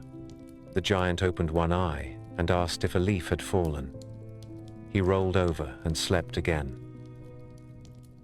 Near midnight, Thor tried once more. He took the hammer in both hands and struck with a force that rings in poems. The giant stirred and wondered aloud whether a bird had dropped a twig. He snored. Toward dawn, Thor summoned every part of his strength and swung so that the hammer blurred in the air. The giant woke and rubbed his forehead and asked if a nut had fallen from a branch. Then he rose, pointed the travelers toward a stone fortress he called Utgard, and went on his way. Thor found 3 deep dents in a nearby hill where the blows had landed. He understood that some trick had turned his strength aside, and that offense taken now would be wasted. He kept his anger, but folded it small and went forward. The fortress of Utgard rose from the flat land like a cliff that had taken up a soldier's duty. Its wall was so tall that Thor could not see the top when he stood with his shoulder against the stone. The gate was shut, and no latch showed on the outside. The three companions searched for a seam and found none. Thialfi at last slipped through the bars with the ease of a hare, and the others followed. Inside the hall sat a company of giants, and at their head a king with a face like a winter sky. He named himself Utgard Loki. He welcomed the guests with a courtesy that had iron in it, and said that no one would be allowed to stay unless he could win honor in a contest. It is a hard thing to refuse a challenge when one wears a hammer on his belt. Loki offered first. He said he could eat faster than any man in the hall. A trough was set upon the floor, heaped from end to end with roasted meat. A rival took the far side, a lean fellow with a calm expression whose name was Loki. At the signal they began. Loki worked like a man who had spent his youth at feast and famine both. He reached the middle with a last mouthful already between his teeth. He lifted his hands to show them empty. Logi had eaten to the same point and beyond. He had taken in meat and bones, and even the wooden trencher beneath. The king nodded. He said that the stranger had eaten well, but not as well as fire eats, and he named Logi for what he truly was, a living blaze in the shape of a man. Thialfi spoke next. He said he could run faster than anyone in the hall. The king called his runner, a lank youth called Hugi. They took the course on the level ground outside the fortress. The first race was over, almost before it began. Hugi crossed the line while Thialfi was still far from it. The boy asked for another try, and the second heat was closer, only in kindness. The third humbled him. The king praised Thialfi's courage, and then told the truth. Hugi is thought. No foot outpaces it. Now the hall looked to Thor. The king eyed the drinking horn on the wall and smiled. He said that any grown man who wished to be reckoned strong should drain that horn in a single pull, or at the least in two, and certainly in three. The vessel was large, but not beyond hope. Thor lifted it and drank long. When he set it down, the level had dropped scarcely a finger's breadth. A murmur ran through the benches. The king said that the attempt had been gallant. Thor set his teeth and drank again. The fall was little more than the first. A third time he lifted and drank until his chest burned. When he peered into the horn, the ale still stood high. He wiped his mouth and said nothing. Utgard Loki remarked that he had seen many men do better and few do worse. The insult walked the edge of courtesy. Thor kept his hand from the hammer by a thin mastery. The king proposed a different trial. He had a cat, he said, that played at his feet and amused the company. If Thor wished to show strength, let him lift the cat from the floor. The animal was grey and long-backed, with eyes that held a pale cunning. Thor stooped and set his hands under the belly. The cat arched and arched until its back rose like the roof of a hall, and its paws seemed to touch every corner of the world. Thor strained until his knees shook, and at last raised a single paw from the boards. The hall laughed. The king said that he had expected more from the fame of the Thunderer. Thialfi bit his lip. Loki stared at the rafters to keep from speaking. The last test was wrestling. The king said that he had no men quite Thor's size, but that an old woman in his house would match him for a fall. Her name was Ellie. She entered veiled and moved with the stiff grace of someone who counts her steps. Thor gripped her lightly, for he was not without decency, and she answered with a grip that tightened like rope swelled by rain. He threw his weight forward. She bent like a reed and did not topple. He shifted and tried to take her ankle. She set her foot, and his balance went from him, as if the floor had turned to mud. He planted himself and set every muscle in his back. She forced him down to one knee. The hall clapped in rhythm. The king raised his hand and ended the match. The guests were given a place at table and fed well, which is to say that insult here did not lead to murder. Thor sat with eyes that measured distances. At dawn, Utgard Loki walked with them outside the walls and told the truth. He said that Skrymir had been himself, and that the knot on the food bag had been bound with a spell. He showed Thor the hill with 3 deep valleys cut into it. Each was made by a blow that would have killed a giant if it had landed full upon a skull. He said that in the hall he had wrapped every contest in illusion, because he would not risk the ruin of his court by letting the Thunderer use his strength without a leash. Loki had eaten against wildfire. Thjalfi had raced Thought. The horn had been joined to the sea, and Thor had drunk so deep that men later noticed the shoreline pulled back a little and gave the mystery the plain name of tide. The cat had been the Midgard serpent in the shape of a house pet, and when Thor lifted one paw, he had forced the coils that encircle the earth to shift. The old woman was old age. No man at any time has thrown her. Thor grasped the hammer, white-faced with anger. He stepped toward the king to end the tricks with a clean blow. Utgard Loki raised his hand, and the fortress with its high walls vanished like frost under Sunday. The plain lay empty. The air was very clear. Loki and Thjalfi stood quiet, understanding that some victories are refusals and some defeats are lessons. Thor saw that he had been measured by illusions because otherwise the ground itself might have broken. He tightened the strap on the hammer and turned west. He had not won a single boast, yet the giants had learned what kind of neighbor lives beyond the boundary forest. In the years after, when scolds told this story by winter light, men nodded and said that power and guile are both needed to keep the Middle Lands. Thor woke and reached for the comfort that always lay within his hand. The bedplace was empty of weight. He groped for the square head and the short haft that fit his palm as if the two had been carved from the same piece of fate. There was nothing. He sat upright, and the hall rang with a silence that only danger can make. A world without the hammer is a house with the door taken from its hinges. He found Loki and said only that the hammer was gone. Loki understood that this was not a matter for a council at leisure. He went to Freya and asked for the falcon cloak that lets a god move like a gust from cliff to cliff. Freya did not ask why. She opened the chest and set the feathered garment in Loki's hands. He shook it out, pulled it close, and the man became a bird with a clever eye. The air took him up, and he flew eastward until the ground below grew broken and bleak, and he saw a burial mound with a figure seated upon it. The giant was Thrym. He braided gold for his dogs and stroked the manes of his horses as if wealth were a kind of grooming. Loki perched and spoke in the neat riddles that pass for courtesy in a hard land. Thrym did not waste words. He said that he had taken Mjolnir and buried it 8 leagues underground where no hand of God would find it. He would return it when Freya came to his hall as a bride. He smiled and named the price as if he had ordered a cart of timber for a new roof. Loki's wings beat once.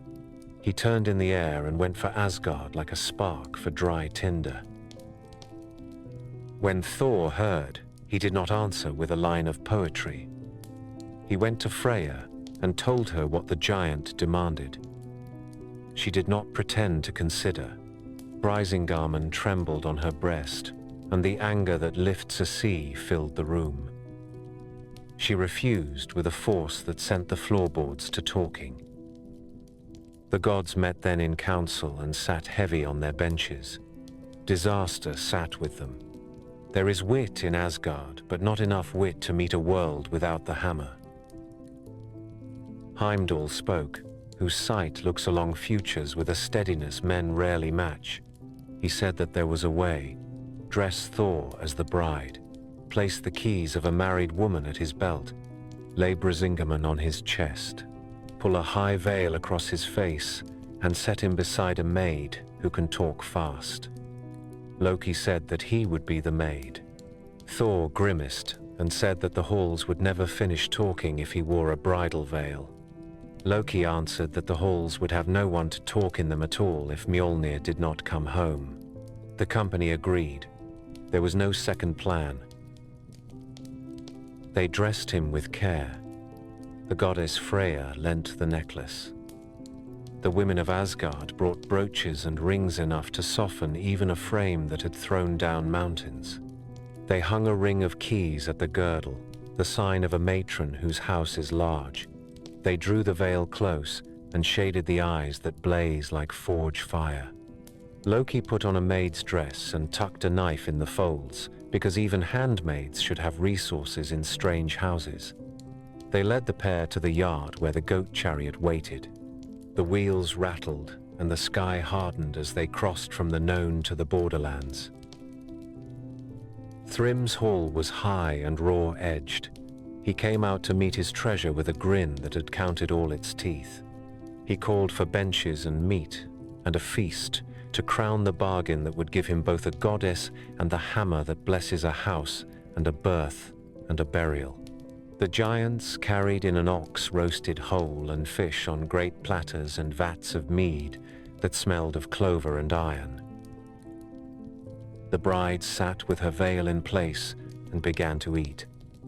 She cleared an ox to the bone. She swallowed 8 salmon shiny with fat. She finished every sweetmeat that had been laid in bowls and emptied 3 whole barrels of mead. The hall fell quieter with each course. Thrym shifted on his seat and spoke aside to the maid. He said he had never seen a woman consume so much food without dying of it. Loki bowed and smiled and explained in the mild voice of one who has made a life of explanations. The bride had not touched a bite for 8 nights, he said. So eager was she to come to Jotunheim. She had refused food the way a child refuses sleep on the night before a fair. Thrym nodded, delighted that he was so desired. The moment came for ceremony. Thrym leaned forward to kiss the bride and lifted the veil. He found himself looking into eyes that burned like embers raked in a new wind. He slid back and spoke again to the maid, whose expression still invited confidence and not alarm. The maid said that the bride had not slept for 8 nights for longing, and that her eyes were hot with that longing and with travel. The giants laughed and relaxed and reached for their cups. Thrym called then for the hammer to be brought to seal the blessing of the marriage according to giant custom. Servants came bearing Mjolnir as 4 men might carry a heavy stone that has some holiness. They laid it on the lap of the veiled bride so that the marriage could be hallowed. The bride's hands moved like hawks stooping. The veil came away. Thor stood up inside the wedding dress, and his roar filled the beams. He took the hammer by the short haft that had always known his grip, and he struck Thrym so that the giant's crown shattered like a pond in Thor. He turned and struck the giant's kin where they sat today.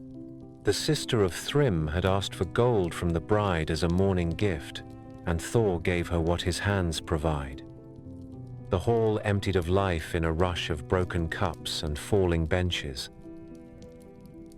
Loki threw off the maid's clothes and kept moving, because there are moments when even wit must admit that the argument has passed to other instruments. Thor strode through the doorway with the hammer on his shoulder and the ruin behind him. The chariot waited. The goats snorted and pawed. The road that had been long in fear was short in triumph. The sky loosened, and a first small rain fell, as if to settle the dust. They crossed the boundary, and the wall received them. Brisingamen went back to its owner. The keys were returned to their hooks. Mjolnir hung again on the belt where it belongs. No one in Asgard took up a harp and sang a ballad of Thor in a bridal veil. They laughed later in private over cups, and that laughter did not cheapen the event. It reminded them that courage is not always solemn. The story stood for something the gods do not forget, The hammer hallows as well as harms.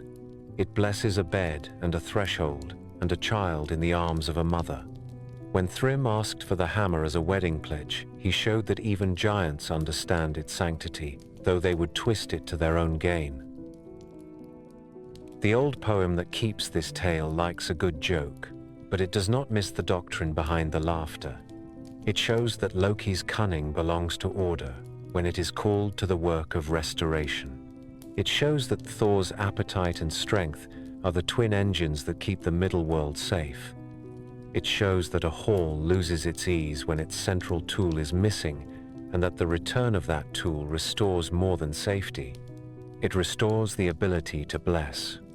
From that day, men who fastened little hammers under their shirts and women who asked for a hammer to be laid on the bridal lap knew that the story had passed into the customs that hold a people together. When the thunder walked again across the sky, the sound carried relief as well as warning. The goats stamped in their stall at night and did not limp. The watchman turned on his tower and breathed a little easier. The maker of songs found his words again, and the fire on the hearth looked like a guest and not a threat.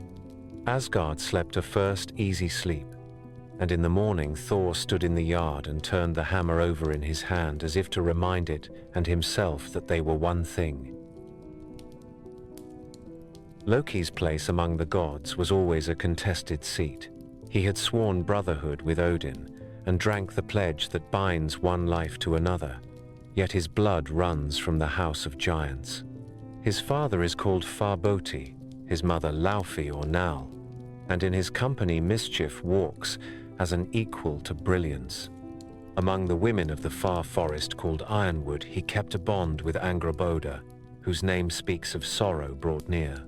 From that union came 3 children who are not like other children, their births read like notes written in the margin of fate. The first is a serpent that will not be measured by any fisher's cord. Jormungandr came small enough to hold in 2 hands, coils cold with the memory of Niflheim. Odin looked once and looked again, and saw not a garden snake but the outline of a world problem. He took the young thing and flung it into the ocean that girdles Midgard. There the serpent found home and food, and a horizon that never ends.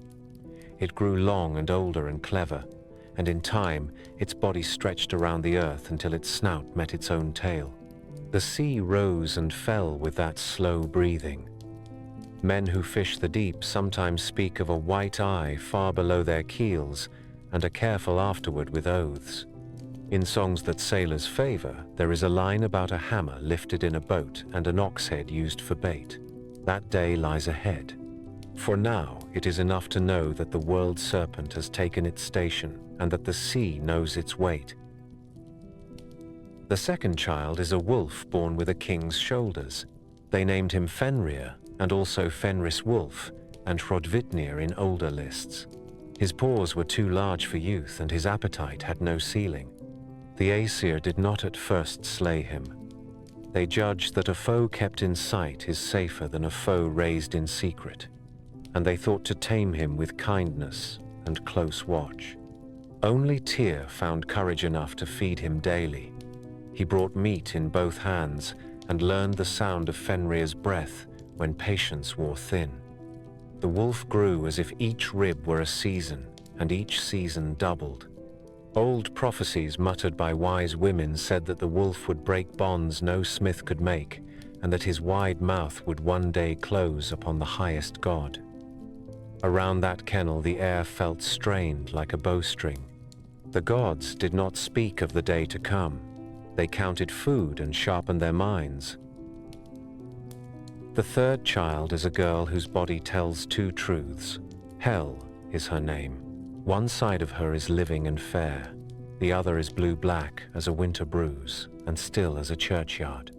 Odin sent her down and outward to the far root where cold springs rise. She was given a realm and a charge. The realm men call Hel or Helheim, and the charge is to house all who die not by sword or spear, but by age and sickness and sorrow. Her hall is Eldjudnir, where cold lamps burn. Old lore gives her dish the name Hunger, and her knife the name famine. Her bed is called sick bed, and her bed curtains are called bleakly. Her servants Ganglati and Ganglot move slowly as if their joints were made of dusk. At the cave called Knipahelia the hound Garm bays when a new soul comes by, and over the river Gjöll a bridge arches that glows pale as hoarfrost. A maiden named Modgard keeps that crossing and asks the traveller for his name and errand. Beyond stands the gate called Helgrind, and beyond that the long fields without sun where most of mankind abides. It is not a place only of punishment, it is a place of keeping. The sting there is not flame but memory. The wise notice how the gods answered these births. The serpent they sent to the outermost water, the place that needs a belt if the middle lands are to hold. The wolf they kept inside their own fence under watchful eyes, a decision that cost them sleep and later blood. The girl they enthroned in a necessary office and made her keeper of what most must one day be. These are not random moves. They are an admission that the world contains forces that cannot be rubbed out, only placed where they can do their work without unmaking the rest. Hel's realm shaped the customs of Midgard. Men buried shoes with their dead so the long road would not fall hard on bare feet. They laid a coin, or a knife, or a token in the hand, not to bribe a ferryman of another people, but to carry worth into a country where worth is counted in remembrance. They spoke the name of the dead at the door, and tied a knot in a cord to make grief wait its turn. When a body went to the ship and the flame, folk said the bright ones had called him. When a body went into the earth, they spoke of hell as a house with a latch that opens for every family. Prophecy ran ahead of these children like shadow before a storm. In the seer's song that Odin bought with rings and attention, we hear of a woman in Ironwood who nurses wolf kindred and sends them out against the sky. The sun and the moon will feel teeth that have learned on bone. The Midgard serpent will lift its head and spill poison into air and water. The great wolf will break what no one thought could break. Hell will open her gate, and an army that never drew a sword in life will march under a pale banner. These are not yet events. They are warnings placed like cairns along a road that the gods already walk. Loki did not boast of these offspring in Asgard. He is a father who does not bring a cradle into the hall. Yet he did not renounce them either. When the gods spoke in private of the children of grief, they spoke also of the bargains they had already made with fate. Odin had traded an eye for sight and a part of himself for the runes. He knew the price of trying to forget what has been foreseen. He therefore set the serpent by the ocean, the girl in her seat, and the wolf under a watch that would soon require more than meat and iron.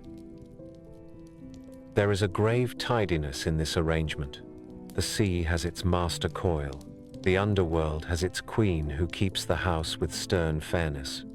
The courtyard of the gods has its danger that grows with every feeding. The middle lands continue to plow and to marry and to sing, but the singers begin to flavor their songs with a salt that is not from the shore. They understand that the days are numbered not by clocks only, but by promises and by debts. A game is in play whose board was cut from Ymir's bones, and on that board these three children are pieces that no hand can pass back to the box. The poets, who love lists because lists keep fear in lines, say also that Loki's household holds other lives. Sigyn sits by him and is faithful past ordinary endurance. From that marriage came sons whose names diverge in the sagas, and their fates will be bound to punishments not yet reached. Earlier still, Loki bore Sleipnir when he slipped into the form of a mare and lured away a certain builder's stallion. That tale belongs to craft. These children belong to foreboding. Together, they show that the trickster breeds both helpers and ending signs. So the world settled into a tense balance. The gods kept feast days and judgments, and rode out at dawn to the first route as they always had. In the night, some woke and listened for a far surf that was not water. Tyr fed the wolf and did not speak of the tightness in his chest. Fishermen mended nets and watched the horizon as if a ridge had risen a little where no land is. Women who had washed the dead spoke softer when they sat by the fire afterward. The ash stood and drank at its wells. The squirrel ran his errand of insults. The dragon chewed. The Norns wrote. In such a world, the next wise act is to bind what can still be bound. Fenrir grew as if the seasons themselves were his bones. The meat that fed him was the size of oxen, and the bowls that held his water were troughs cut from single logs. His breath misted even in summer, and his eyes learned the habit of suspicion. A prophecy ran beside him the way a shadow runs beside a rider. It said that this wolf would one day unhouse the highest god. The Aesir chose to watch him rather than hunt him. They told themselves that a danger kept in sight is the safer danger. Only Tyr daily set a hand to the wolf's muzzle and brought food with the calm of a man who has already counted the cost. When Fenrir's paws pressed deeper prints with each passing moon, the gods proposed a game of strength. They had dwarfs forge an iron fetter and named it lading. It was thick as the wrist of a stone cutter and ribbed with cunning. They invited the wolf to test himself upon it. Fenrir opened his mouth in what might have been a smile. He set his legs and let them wind the chain round his body. At the signal, he surged. The link sang and burst like rotten ice. Iron pieces lay in the grass, and the wolf shook his mane as a dog shakes rain from its coat. The Aesir feigned wonder and praise as if they had not expected this first victory. They sent again for the smiths, and the dwarfs returned with a second chain heavier by far. They called it Dromi. It was studded and bound with runes that promised stubbornness. Again they suggested a trial, and again Fenrir agreed. He flexed and twisted and found the chain held for a long breath. His eyes narrowed. Then he braced his hind legs, bored his front claws into the earth, and threw himself outward with a violence that cracked stones underfoot. The fetter tore. The last link snapped and flew into a birch with a sound like a struck shield. The wolf laughed without words. The gods smiled thinly and spoke together in quiet voices. Odin sent secret messengers to Svartalfheim and bade the dwarf masters make a third binding, not of iron, but of things that do not invite strength to answer strength. The dwarfs asked for 6 ingredients that do not belong to ordinary reckoning. They took the sound of a cat's footstep, which is silence made nimble. They took the beard of a woman, which exists only in riddles. They took the roots of a mountain, which lie deeper than guesses. They took the sinews of a bear, which do their work out of sight. They took the breath of a fish, which leaves no trace in the water that carried it. They took the spittle of a bird, which dries before it falls. From these impossibilities they made a ribbon smooth as silk and strong beyond hope. They named it Gleipnir. They said that men would never again hear cats come, nor find women with beards, nor see mountains uprooted, and that bears would keep their strength, and fish swim, and birds sing, because the stuff of those wonders had gone into this one binding. The gods carried Gleipnir to a dark lake named Amsvartnir, and to the island in its middle called Lyngvi. There they spoke to Fenrir as companions who wish to be entertained by a feat that will fill the benches with stories. The wolf sniffed the ribbon. It looked soft. It weighed less than a sash. He felt the chill that tells a hunter when a trap is near. He set his jaws and said that he would not be bound by such a toy unless one of the gods placed a hand in his mouth as a pledge that no treachery was intended. If he could not break the ribbon, he would release the hand. If the ribbon bit and held by magic, he would take his price. Silence fell. No one stepped forward. They looked to Odin, and he did not speak. Thor scowled and stared at the lake. Freyr shifted his weight and studied the grass that found purchase in the thin soil. Then Tyr moved. He had fed Fenrir with his own fingers and had looked into the yellow lamp of that gaze. He knew that good faith sometimes walks with blood. He held out his right hand. The wolf lowered his head and took it between his teeth without pressure.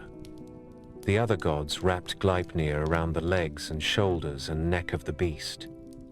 They cast the loose ends about the rocks. Fenrir tried a modest pull and felt the ribbon tighten. He dug his claws deep and heaved.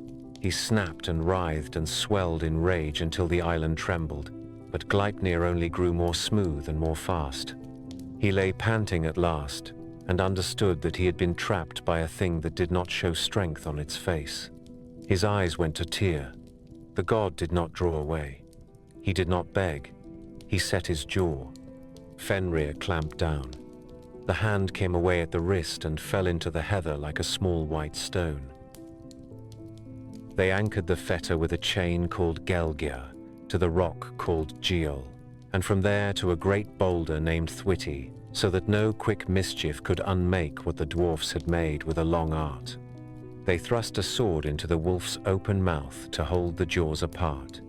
The hilt rested on the gums and the point fixed in the palate, and foam poured from Fenrir's lips until it made a river that men afterward called Van, which is to say, hope. He lay there glaring, and the grass around him ceased to grow. The lake drew back from the shore as if in distaste. Birds avoided that sky.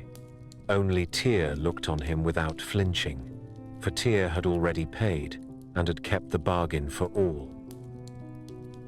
So the threat within the fence was put under a curb that could not be broken by bellowed rage. The gods return to their halls with the gait of men who have done what had to be done and will not boast of it. They did not hold a feast. They sat quieter at evening. Tyr wore his sleeve pinned and his smile did not falter. In judgments afterward he was given a greater hearing, because people who have suffered for the peace of others speak with a gravity that is not learned from books. Old lore adds details, as if to fix the binding with pegs of memory. It was the island called Lyngvi, where the wolf was fettered, and the lake Amsvartnir, that looked on without favor. The dwarf ribbon was fair to the eye like summer cloth, and deadly to effort. Its name means the open one that tightens. The chain that led away from it took its name from the resounding stone. The boulder that held the last length was named for firmness. The sword that kept the jaws apart turned drool to a stream whose name men mutter when they ask that courage hold one day more. This is how skalds keep a tale from drifting. They bind it to places and to names.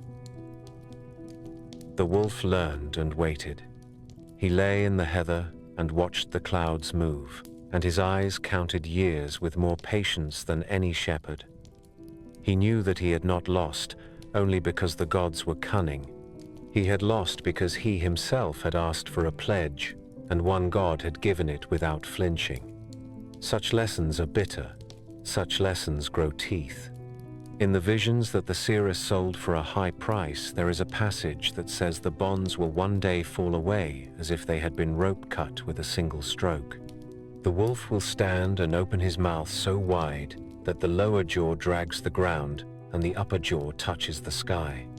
Fate will go out to meet him, and a son will answer for a father with a boot made from every scrap of leather men ever trimmed from their shoes. For now the island holds. For now the ribbon does not fray. The watchman hears the sound the sword makes between the jaws and knows it is not the sound of triumph, but of time purchased. The gods continue to judge beneath the ash. They still ride in the morning to the root where the Norns bless the bark. They still lay hands on shoulders and decide hard cases. Yet every feast ends with the sense of a door shut on a winter night and a wind that prowls past looking for a latch left undone. The binding of Fenrir is not reassurance. It is a stay of sentence and a promise to keep the center in repair until the appointed day. Among the shining halls of Asgard, there is one whiter than new snow and cleaner than a priest's hands before prayer. It is Breidablik, the broad gleam, and there Balder held court. No unclean thing could cross its threshold. He was beloved not for power alone, but for the way his presence steadied men. Gentle and fearless, husband of Nanna, father of Forseti who weighs disputes until both parties nod, Balder was the bright center that kept anger from hardening into habit. When he began to dream of death, the benches fell silent. The dreams were clear and cold. He woke speaking names that made even Odin sit straighter. He told of a dark hall down under the roots where a high seat stood prepared and a mead bench was newly washed. He could smell the sharp chill of the place that takes most of mankind. Frigg gathered the gods and spoke without delay. She would remove danger by removing permission. She walked the worlds as only a mother can.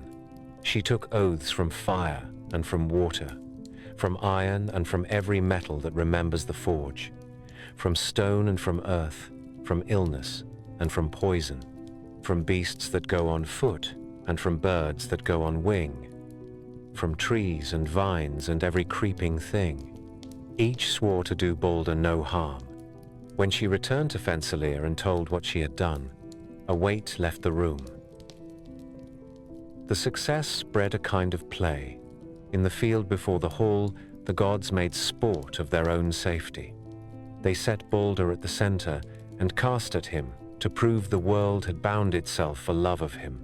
Spears spun and turned aside in the air. Stones arced and fell harmless at his feet. Swords rang flat on the bright mail he wore and left not a scratch. Arrows refused their targets as if ashamed. The benches roared with relief. Even the servants came out to laugh. No one counted this as arrogance. It was thanksgiving in the form of a game. But vows are threads, and threads can be missed. In a wood not far from Fensalir grew a young mistletoe, pale and small, and without the threat that grows obvious in oaks and yews. Frigg had walked past it with a smile, saying that such a child of a plant needed no oath. Loki heard the whole story as a guest in her house and turned the kindness to his use. He had the gift that makes mischief seem like a clever solution until the moment after.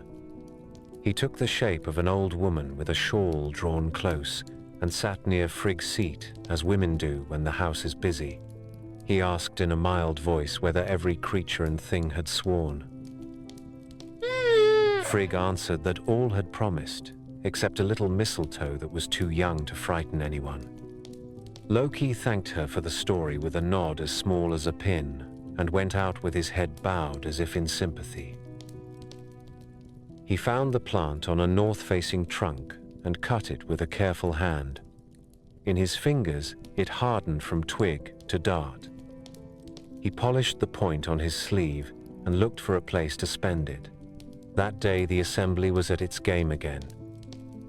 And all of them joined in except Hod, Balder's blind brother, who stood apart with his staff and a lonely look. Loki drew near and asked softly why he did not honor Balder with the rest. Hodra answered that he could not see to throw and that he had no weapon even if he could. Loki placed the mistletoe in his hand and guided his arm. He offered to aim for him so that Hodra could be part of the joy and not its spectator. The kindness was perfect. Hodra cast. The little thing flew straight.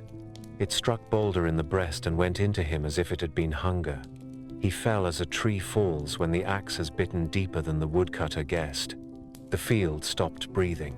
There was no sound at all while the gods ran forward. They touched him and called his name. He did not answer. Frigg dropped to her knees and gathered his head into her lap.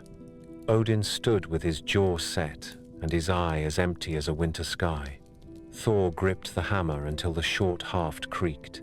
Someone lifted Hodra's hand and saw what he held and understood. Loki had already stepped back into the crowd. All that had been given by oath was suddenly revealed as loan rather than law.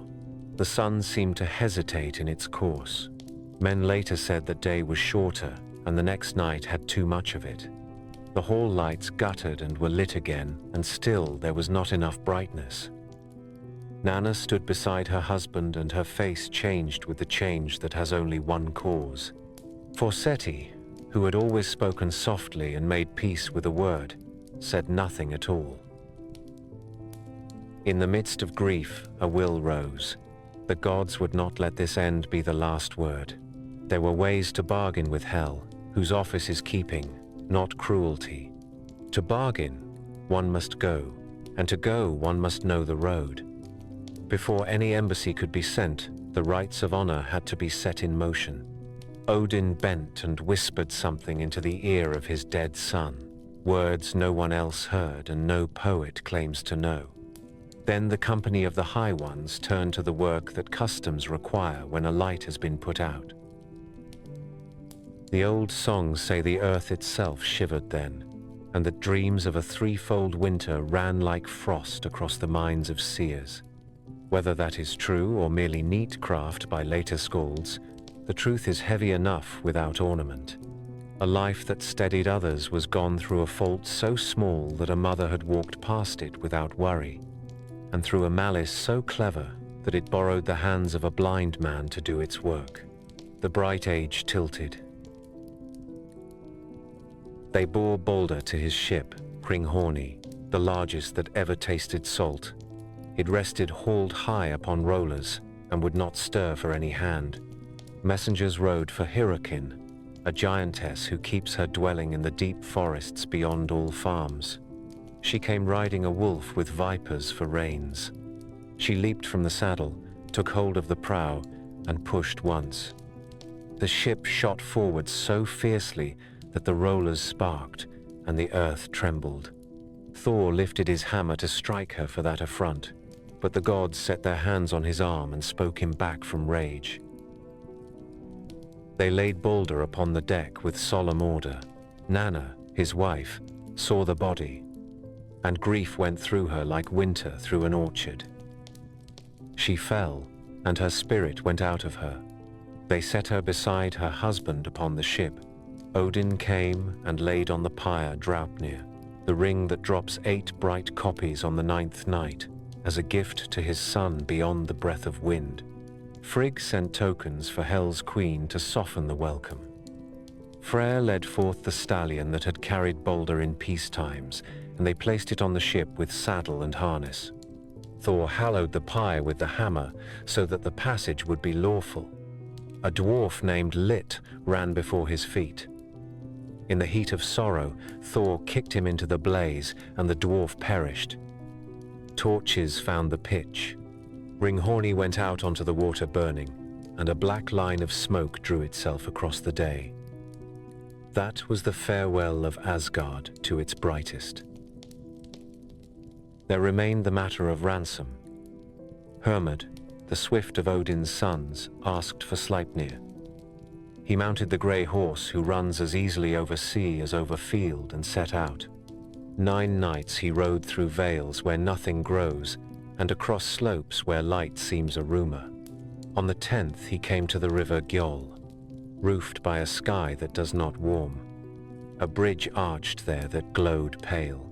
A maiden named Modgud kept the crossing and asked who passed so loud. Hermod named himself and said that he sought Balder. She told him that the dead had crossed the day before and that he would find Hel's Hall down the road and to the north. He rode hard until he reached Helgrind, the gate that most must pass. He touched the flanks, and Sleipnir leaped so cleanly that the iron did not ring. In the hall he found Balder seated in the high place that had been prepared in the dreams. The dead man was unhurt, and the honor about him was plain. Hermod stayed the night. In the morning he asked Hel to send Balder home to those who loved him. Hel's law is keeping and balance. She said that she would release him if all things shed tears for Balder. If even a single creature refused, he would remain. Hermod rose and prepared to ride. Balder gave him messages for his kin and sent also Nanna's gifts for Frigg and for Fulla. Hel placed into Hermod's keeping Draupnir, which had been laid upon the pyre, and told him to return it to Odin. Sleipnir took the gate in a single bound once more, and Hermod made for Asgard with news and with tokens that proved he had stood in the shadowed hall. The gods sent messengers across the worlds. They spoke to men and to giants, to elves of light and of dark, to mountains and to ore veins, to rivers, to beasts, to trees and to grasses, to sickness and to the biting things that creep. One by one they wept for Balder. The stones sweated, the trees let fall leaves before their time, the beasts lowered their heads, the waves darkened. All wept until the company returned by the long road, believing the condition met. On the last day, they came to a cave where sat a giantess named Thok. They begged for her tear. She answered that she would weep dry tears at Balder's bier. The living and the dead pleased her alike. Let Hel hold what she has. So she spoke, and nothing could move her. Those who read riddles with an ill will said that Thok was Loki in another skin. Whether that is truth or spite, the refusal served his malice. Because one voice withheld sorrow, Hel's decree stood. Balder would remain. The loss was confirmed by the law that had been offered as a hope. In the halls, the benches began to feel the cold from far places. The hunt for the mischief maker had the clarity of duty. Loki fled Asgard as men flee a fever.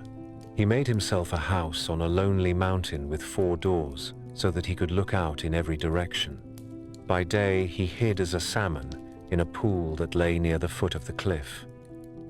In the evening he sat by the fire and wove a net of fine cord to amuse his impatience. He saw the gods crossing the slope and threw the net into the flames so that it would not betray him.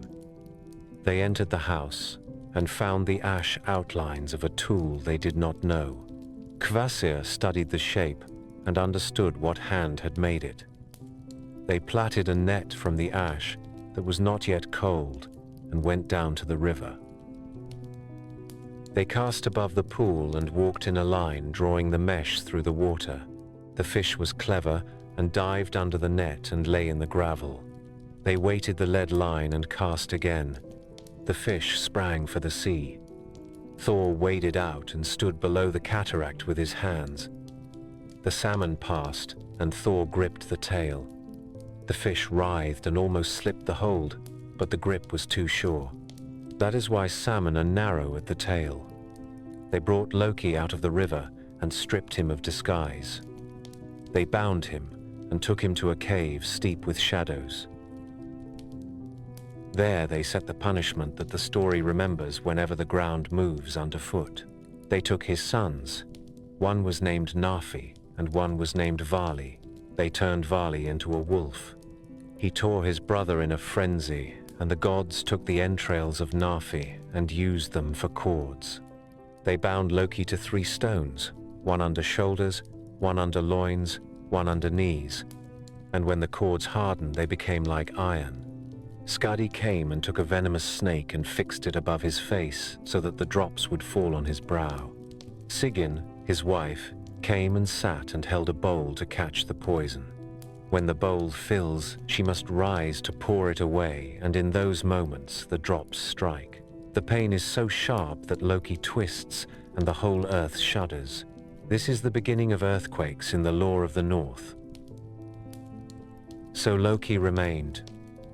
Balder remained. Nanna remained. Draupnir was returned to the hand that had given it. Hel kept the gates shut by the word that all must weep. Asgard kept a chair empty and a grief that did not fade. The gods had taken a traitor and had made the punishment fit the measure of his injury. The world learned a new sound, the small clink of venom into a bowl, and the sudden groan of the ground when mercy cannot keep pace with pain.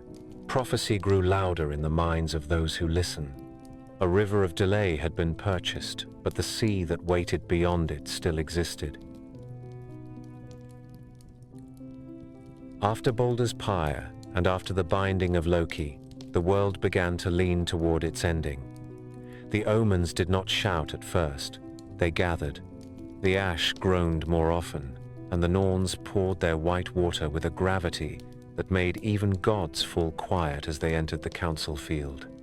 In Midgard, old women woke from dreams of wolves running along the ridge of the sky, and men who had never feared the sea began to muffle their oars. These were the first thin ripples from a far storm. Then came the long winter the seeress had promised for a high price. Fimbulwinter did not follow the calendar. It arrived with snow from every quarter and wind that shaved the skin. It lasted through one whole year, and then another, and then a third, without a summer to loosen it. Frost laid iron on doors. Crops failed in the dark soil. The kindling box stood empty because no one dared cut the last grove. The worst losses came not from cold, but from hearts that forgot kinship. Brothers took up axes against brothers. Fathers and sons counted old slights and called them debts. Guests were met at the threshold with a hand on a knife. It was as if the warmth had been bled from courtesy as well as from cattle. The heavens gave their own witness. For ages too, wolves had paced the sky and kept the sun and the moon honest. The hunters were named Skoll and Hati. During Fimbulwinter they closed the distance. The sun dimmed and went out in a sudden bite. The moon followed. Stars shook free from their places and vanished like sparks carried off by the wind. Day and night lost their meaning. In that deeper dusk, 3 roosters crowed to wake the armies of both sides. In Asgard, the golden cock gulling Camby shouted on the roof of Valhalla. In Jotunheim, a bird called Fjalar answered from a red wood. Down in the shadows of hell, a soot-colored rooster cried to the hosts that remember the taste of air. The earth answered with quake after quake. Mountains split along faults older than the gods. Caverns opened like mouths. Beneath the roots of the world, the old eater worked faster. Havagelmir boiled with snakes. The bonds of many things failed. The hound Garm tore loose from the cave called Gnipperhellir, and his howling made hall timbers groan. On the island in the Black Lake, the ribbon that had held the wolf exploded without a sound. Fenrir rose and stretched. His jaws gaped so wide that the lower struck the ground, and the upper scraped the sky. In the girdling sea, the Midgard serpent began to move. Its coils chafed, its body heaved, and the ocean climbed its length in great hills of water. Venom smoked on its tongue, and the breath that rose from its throat turned to a cloud that poisoned the air. Muspelheim at last stepped forward into the story it had been saving. From the south, the rider Surt led a company of fire giants, whose armor shone like a forge floor. In his hand, a sword burned brighter than the surface of the Sunday. He set his feet upon the rainbow bridge and marched. Bifrost cracked and fell away in pieces. From the north, black sails gathered on a ship that no living carpenter had built.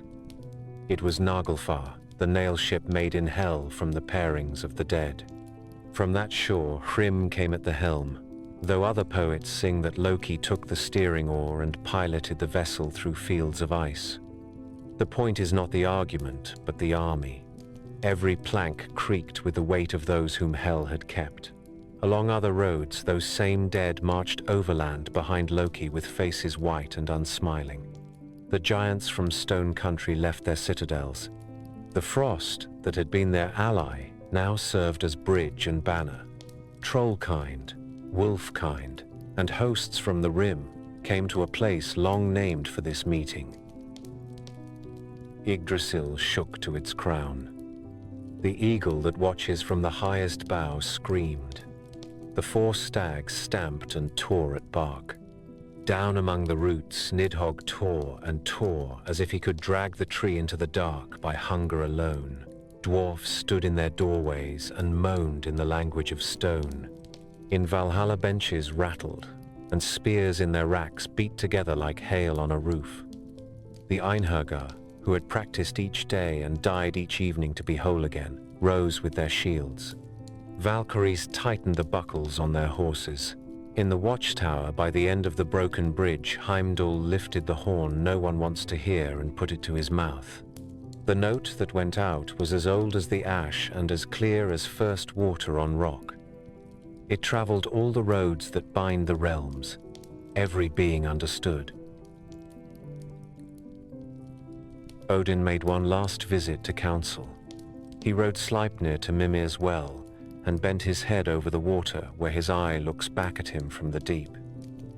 He did not ask for victory. He asked to be utterly awake. Then he went home and buckled on his armor that is black as a raven's back and took up the spear Gungnir. He called to his sons and to his fostered heroes and to the friends of his house, and together they marched out of the Golden Gate. The field waited where all songs had placed it. The name is Vigrid, and in old measures it is said to be 100 leagues across. There was room for everything. From one side the gods and the chosen dead and the Vanir came in order.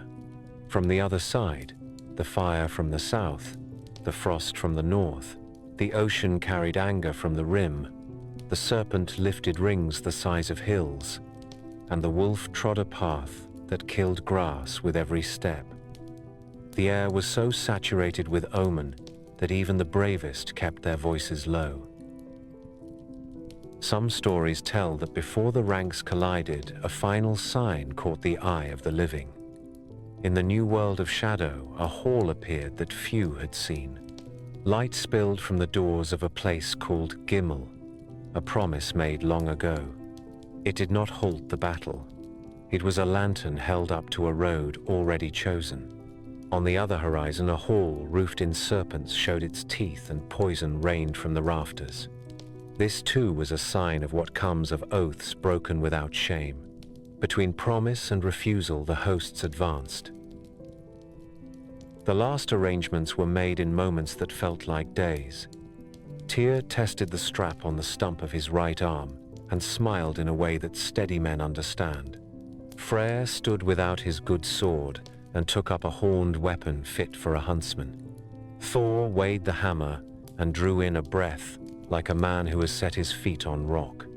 Heimdall rested his hand on the horn that had done its work and waited for a face he knew.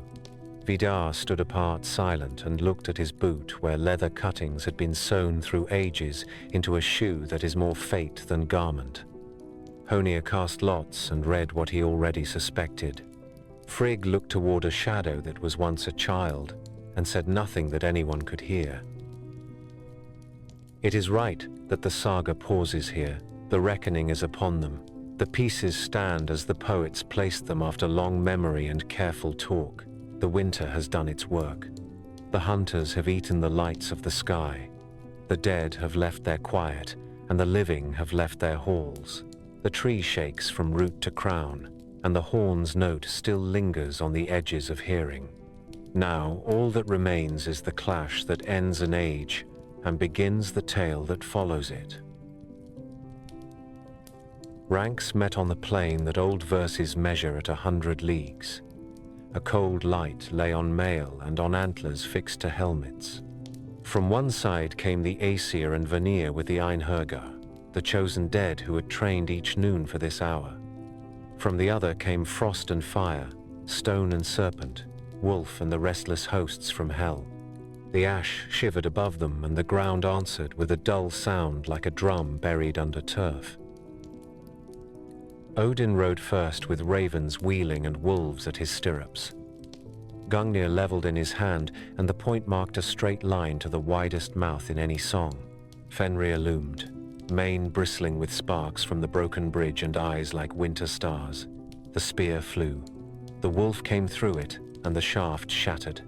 Odin struck again, and the great jaws closed. The All-Father went down without a cry. For a moment, the field seemed to pause as if a wind had missed a beat. Vidar moved then, the silent son whose patience had never been counted until this day. He stepped into the shadow of the wolf and set his thick shoe upon the lower jaw, a boot sewn through ages from every scrap of leather men had trimmed from their footwear. He took hold of the upper jaw with his hand and tore until bone creaked and the throat opened. In other tellings, he drives a sword into the heart while the boot pins the jaw. Each version keeps the same truth. Vidar avenged his father and stood with blood about his knees and did not speak. Thor meanwhile faced the Midgard serpent. Jormungandr lifted coils that were the size of hills and vomited black venom that hissed when it touched shield or stone.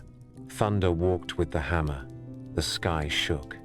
The snake's head reared and came down, and Mjolnir smashed it so that light flashed in the brains of men who were not looking toward the fight. The serpent died, and the sea fell back from the rims it had reached.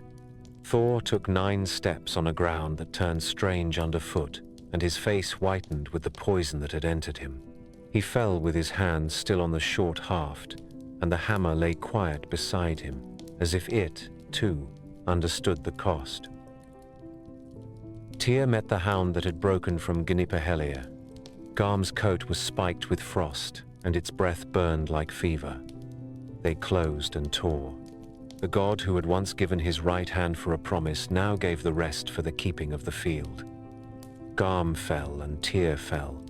The place where they died was left bare of grass by agreement between the two, for courage honors courage, even when the mouths that held it are full of blood. Freyr stood before Surtur with a hunter's horn and a weapon that shone but was not his best. Once he had sent his sword away as a bride price and had not called it back. He thrust and parried, and the blaze from the fire giant's blade threw red over his face. Surt pressed, and Freyr went down, and the flames showed no pity. This is the lesson he leaves behind. Gifts given in season return as honor. Gifts given without thought return as hunger. Heimdall and Loki found each other at last on broken ground near the heap of fallen shields.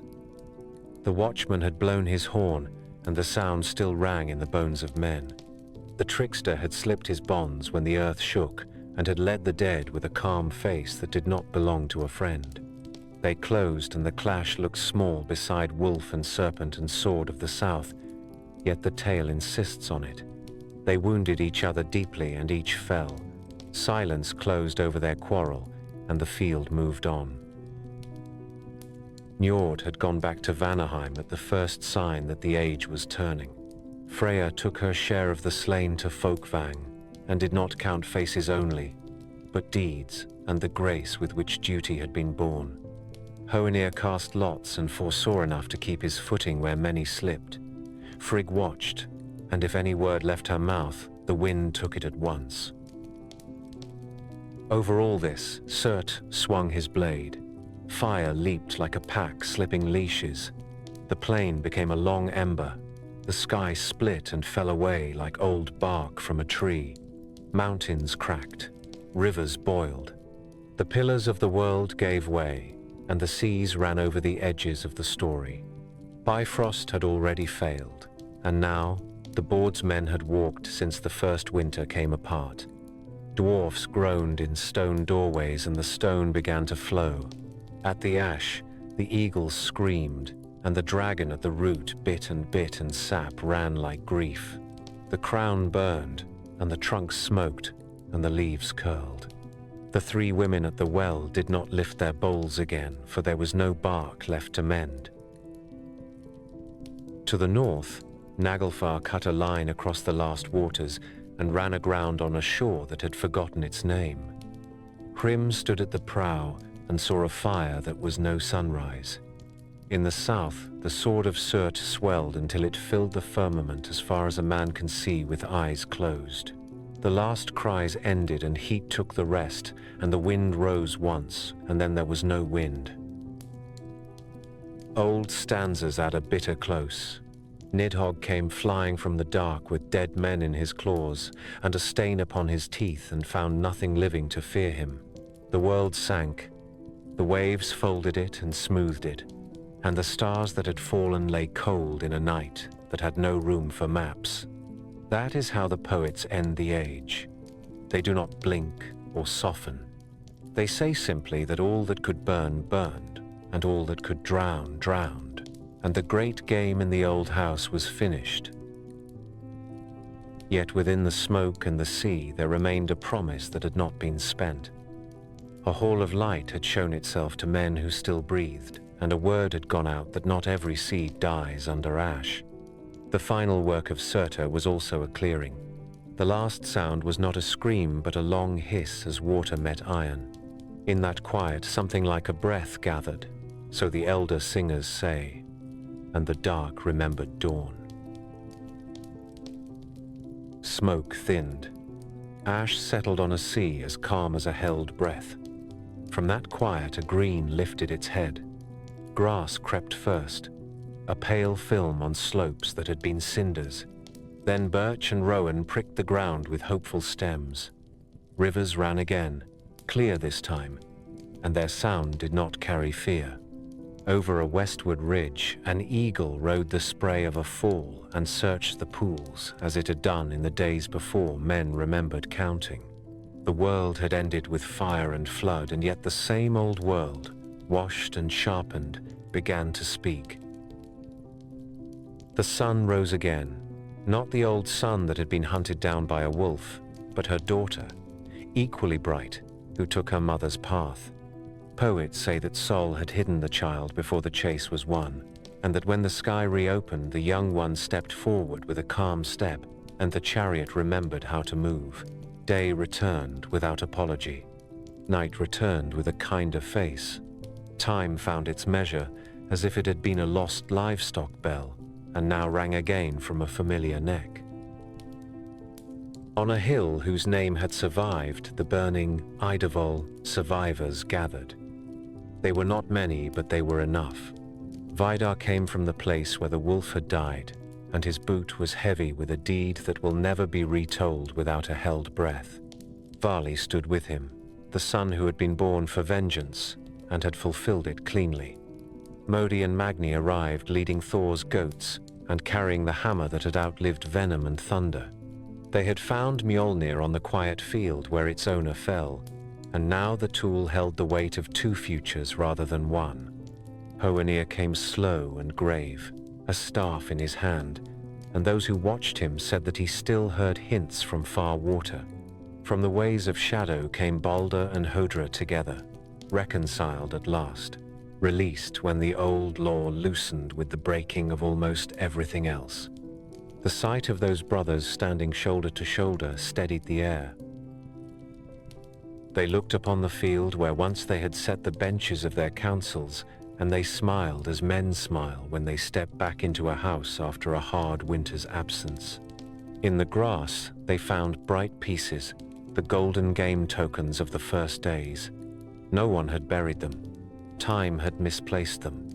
Now the earth gave them back, as if to say that play is part of rule, and that the old delight in craft and contest must begin again with clean hands. The survivors laughed, and it was the first sound since the battle that did not carry a remnant of smoke.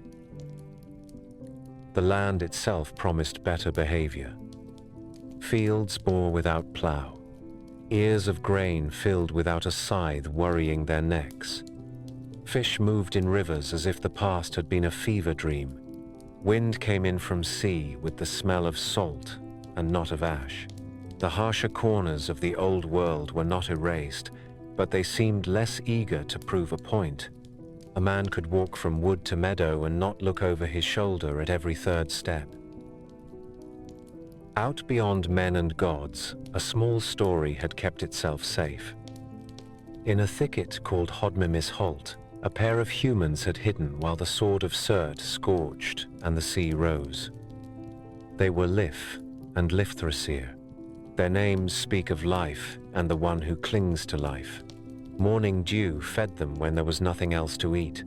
When the breathing of the earth calmed, they stepped out under the new sun and were not afraid. From their hunger and their gladness, a people began again. They did not find empty lessons.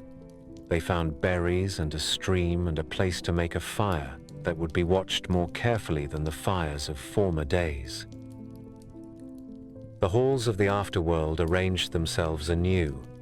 On high, a hall called Gimli shone with a light that is not borrowed. It waits for the righteous, a roof where truth is ease rather than labor. On a wide plain, a hall called Brimir offered ale that did not sour and company that did not grow thin. In the dark o'er hills, a place called Sindri gleamed for those who love craft and steady work. But not every old house was improved by mercy. Nastrond remained, its walls flayed from the backs of oath-breakers. Through those ribs, poison still dripped. There, the names of the treacherous were spoken, and the speaking was a sentence. It was a warning preserved among comforts. The world tree had suffered beyond telling, yet from the char along its trunk there came thin leaves, and from its crown a new whisper ran down the centuries that were just being born. The wells did not forget themselves. Erd remained memory. Verdandi remained the present that flowers and fades in the same breath.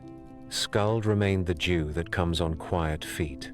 They tended the bark with their shining clay, and with water drawn from a depth that had not dried even when the stars fell. Men who claim that fate was erased do not listen well. Fate was repaired, and its edges smoothed where they had cut like glass. A question rises whenever a tale gives you dawn after ruin. What of the old enmities? The poems glance toward the horizon and do not pretend more certainty than they own. They say that Nidhogg still flies once with a body in his claws and blood on his teeth. Then the verses stop, either because the singer wished to end with a shiver, or because warning must live alongside hope if hope is to stay honest. Better to say that the new age will have its labors, and that the labors will be worth the song. Odin did not walk in that morning. His memory did. Men set a spear on a wall and said, "This is for the man who paid for truth." They did not worship absence. They kept counsel, which amounts to the same honor. Thor's steps did not shake the new floors, but the hammer on the belt of his sons set a pattern of protection that needed no explanation. Freya's smile was not seen at the first ploughing, yet the rain came on time, and the barns learned their old tricks. Baldur's seat in Breidablik glowed, and in his presence people spoke a shade more kindly and let silence have its proper turn. Hodra's hand rested on the rail, and none doubted that justice could be blind and still exact.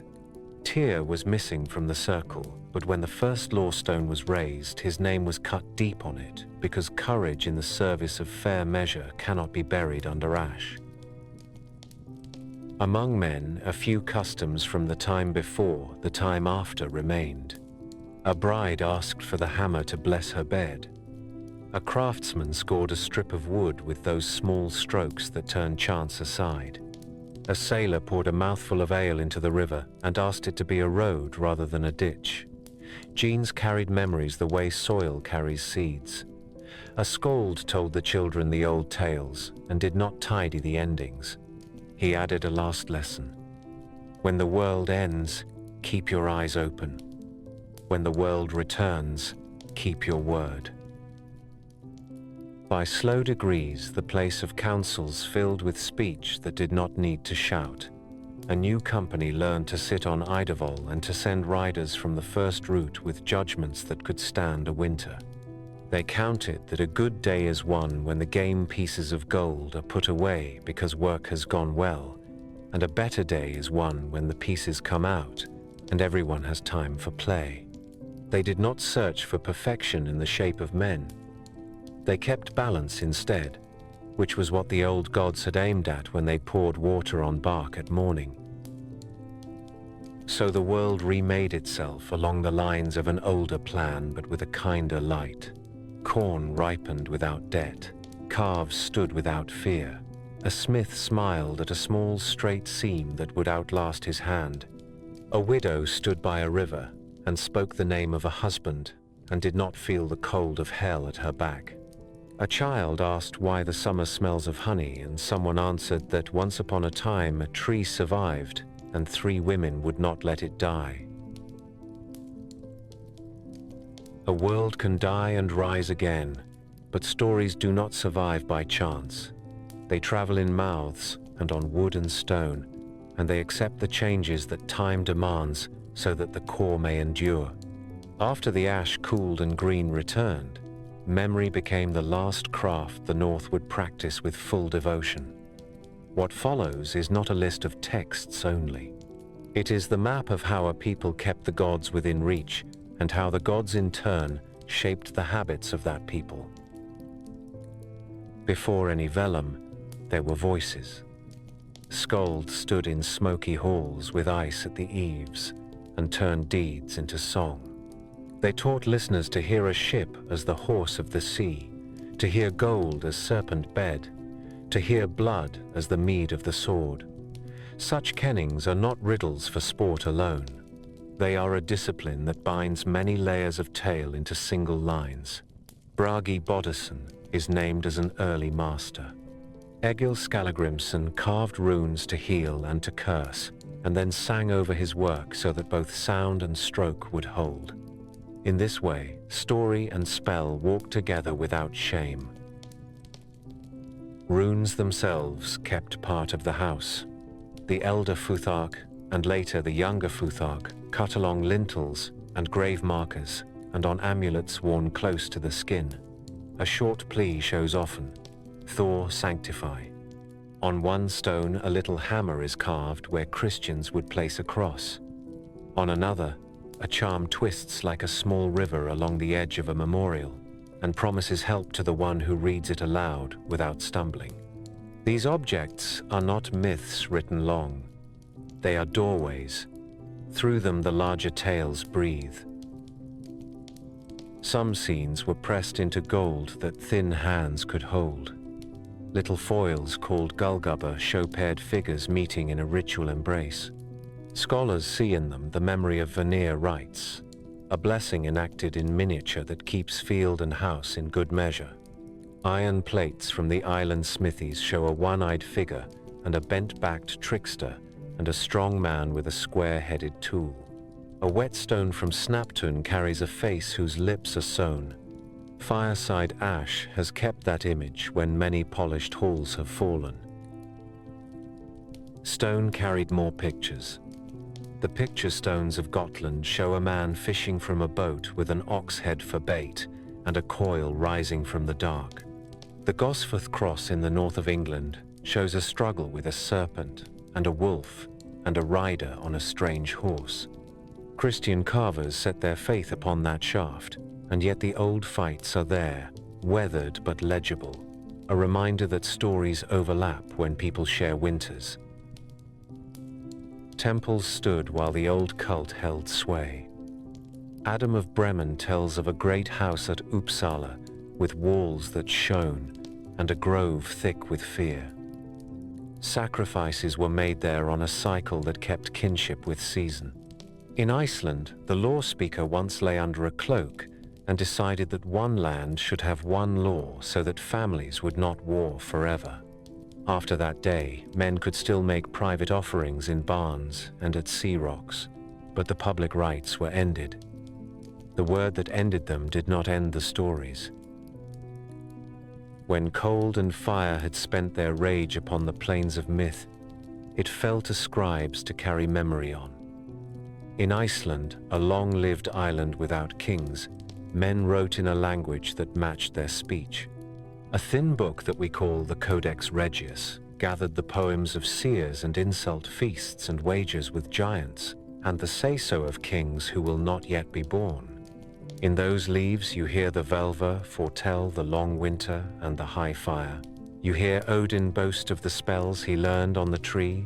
You hear a dwarf list the names of night and day until dawn shows in the door. The book itself carries a quiet wonder. It arrived late to our hands after years hidden, and the gap in its leaves is like a missing plank in a familiar bridge. We cross anyway because the river must be crossed. Another book set out to teach poets their craft and to save old names from confusion. Snorri Sturluson wrote of High One and just as High and Third in the guise of a friendly manual. He explained why the sea can be called Aegir's Mead, why a corpse can be called the Hawk's Share, why a king can be called Tree of Rings. He told how Thor once lifted a cat that was more than a cat, and how he once drank from a horn that was more than a horn. He told why a certain giantess rode a wolf with snakes for reins and shoved a ship into the sea with one push. He begins with a tale that calls the gods men from Asia who dazzled the north with tricks and clever talk. That prologue pleases bishops, but the rest of the book refuses to forget what the people knew. It preserves the quarrels and the courtesies that make a pantheon more than a pageant. Not all memory lives in ink.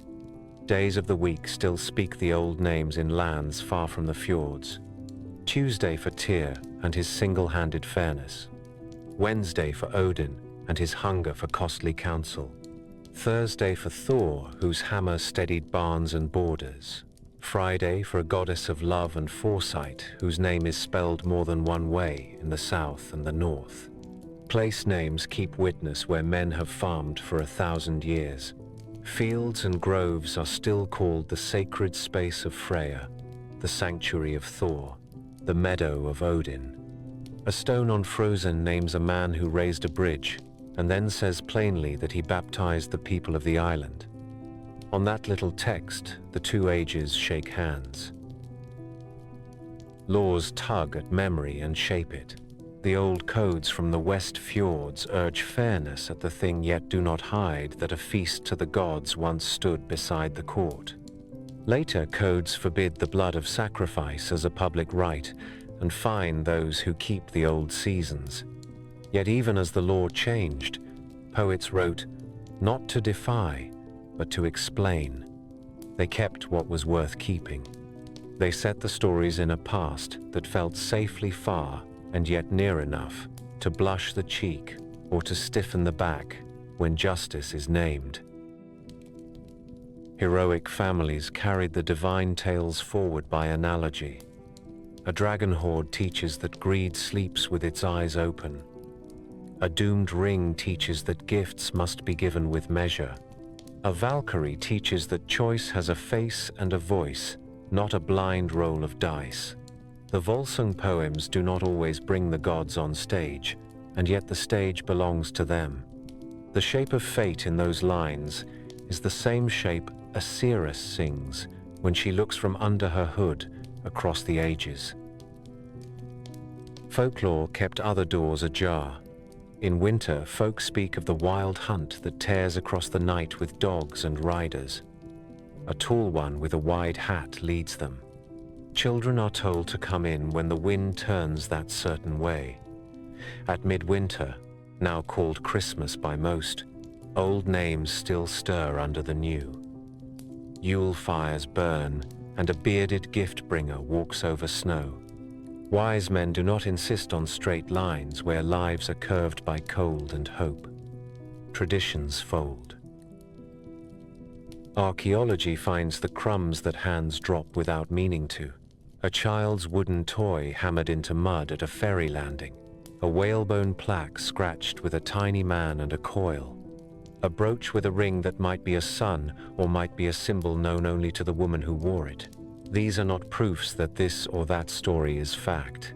They are proof that people carried meanings in their pockets and pinned them to their clothes because meanings are warmth. At the end of the greatest poem, the seeress tells of halls that wait for the worthy, and then speaks in a single breath of a dragon that flies with bodies in his claws. She leaves us there, between promise and warning. That balance is the heart of this religion of stories. The gods are brave and fallible. They make oaths and sometimes pay more than they planned. They die and return, and the world mends and then must be mended again. The telling asks two things only. remember. Act as if your memory mattered. So the North remembers. On the tongue in kennings that turn a ship into a stallion and a wave into a wall. On stone in runes that bid a god to protect a traveler. In books copied by men who served a new altar yet loved old skill. In place names and weekdays and proverbs. In the hush that takes a room when winter speaks of itself with wind. The story began with a gap and a drip and a cow and a giant and 3 brothers who made a world from the body of a threat. It ends, for now, with children stepping out of a thicket into a light that belongs to them, with friends returning from hell and smiling like men who have forgiven the night, and with a hammer placed once more in a careful hand.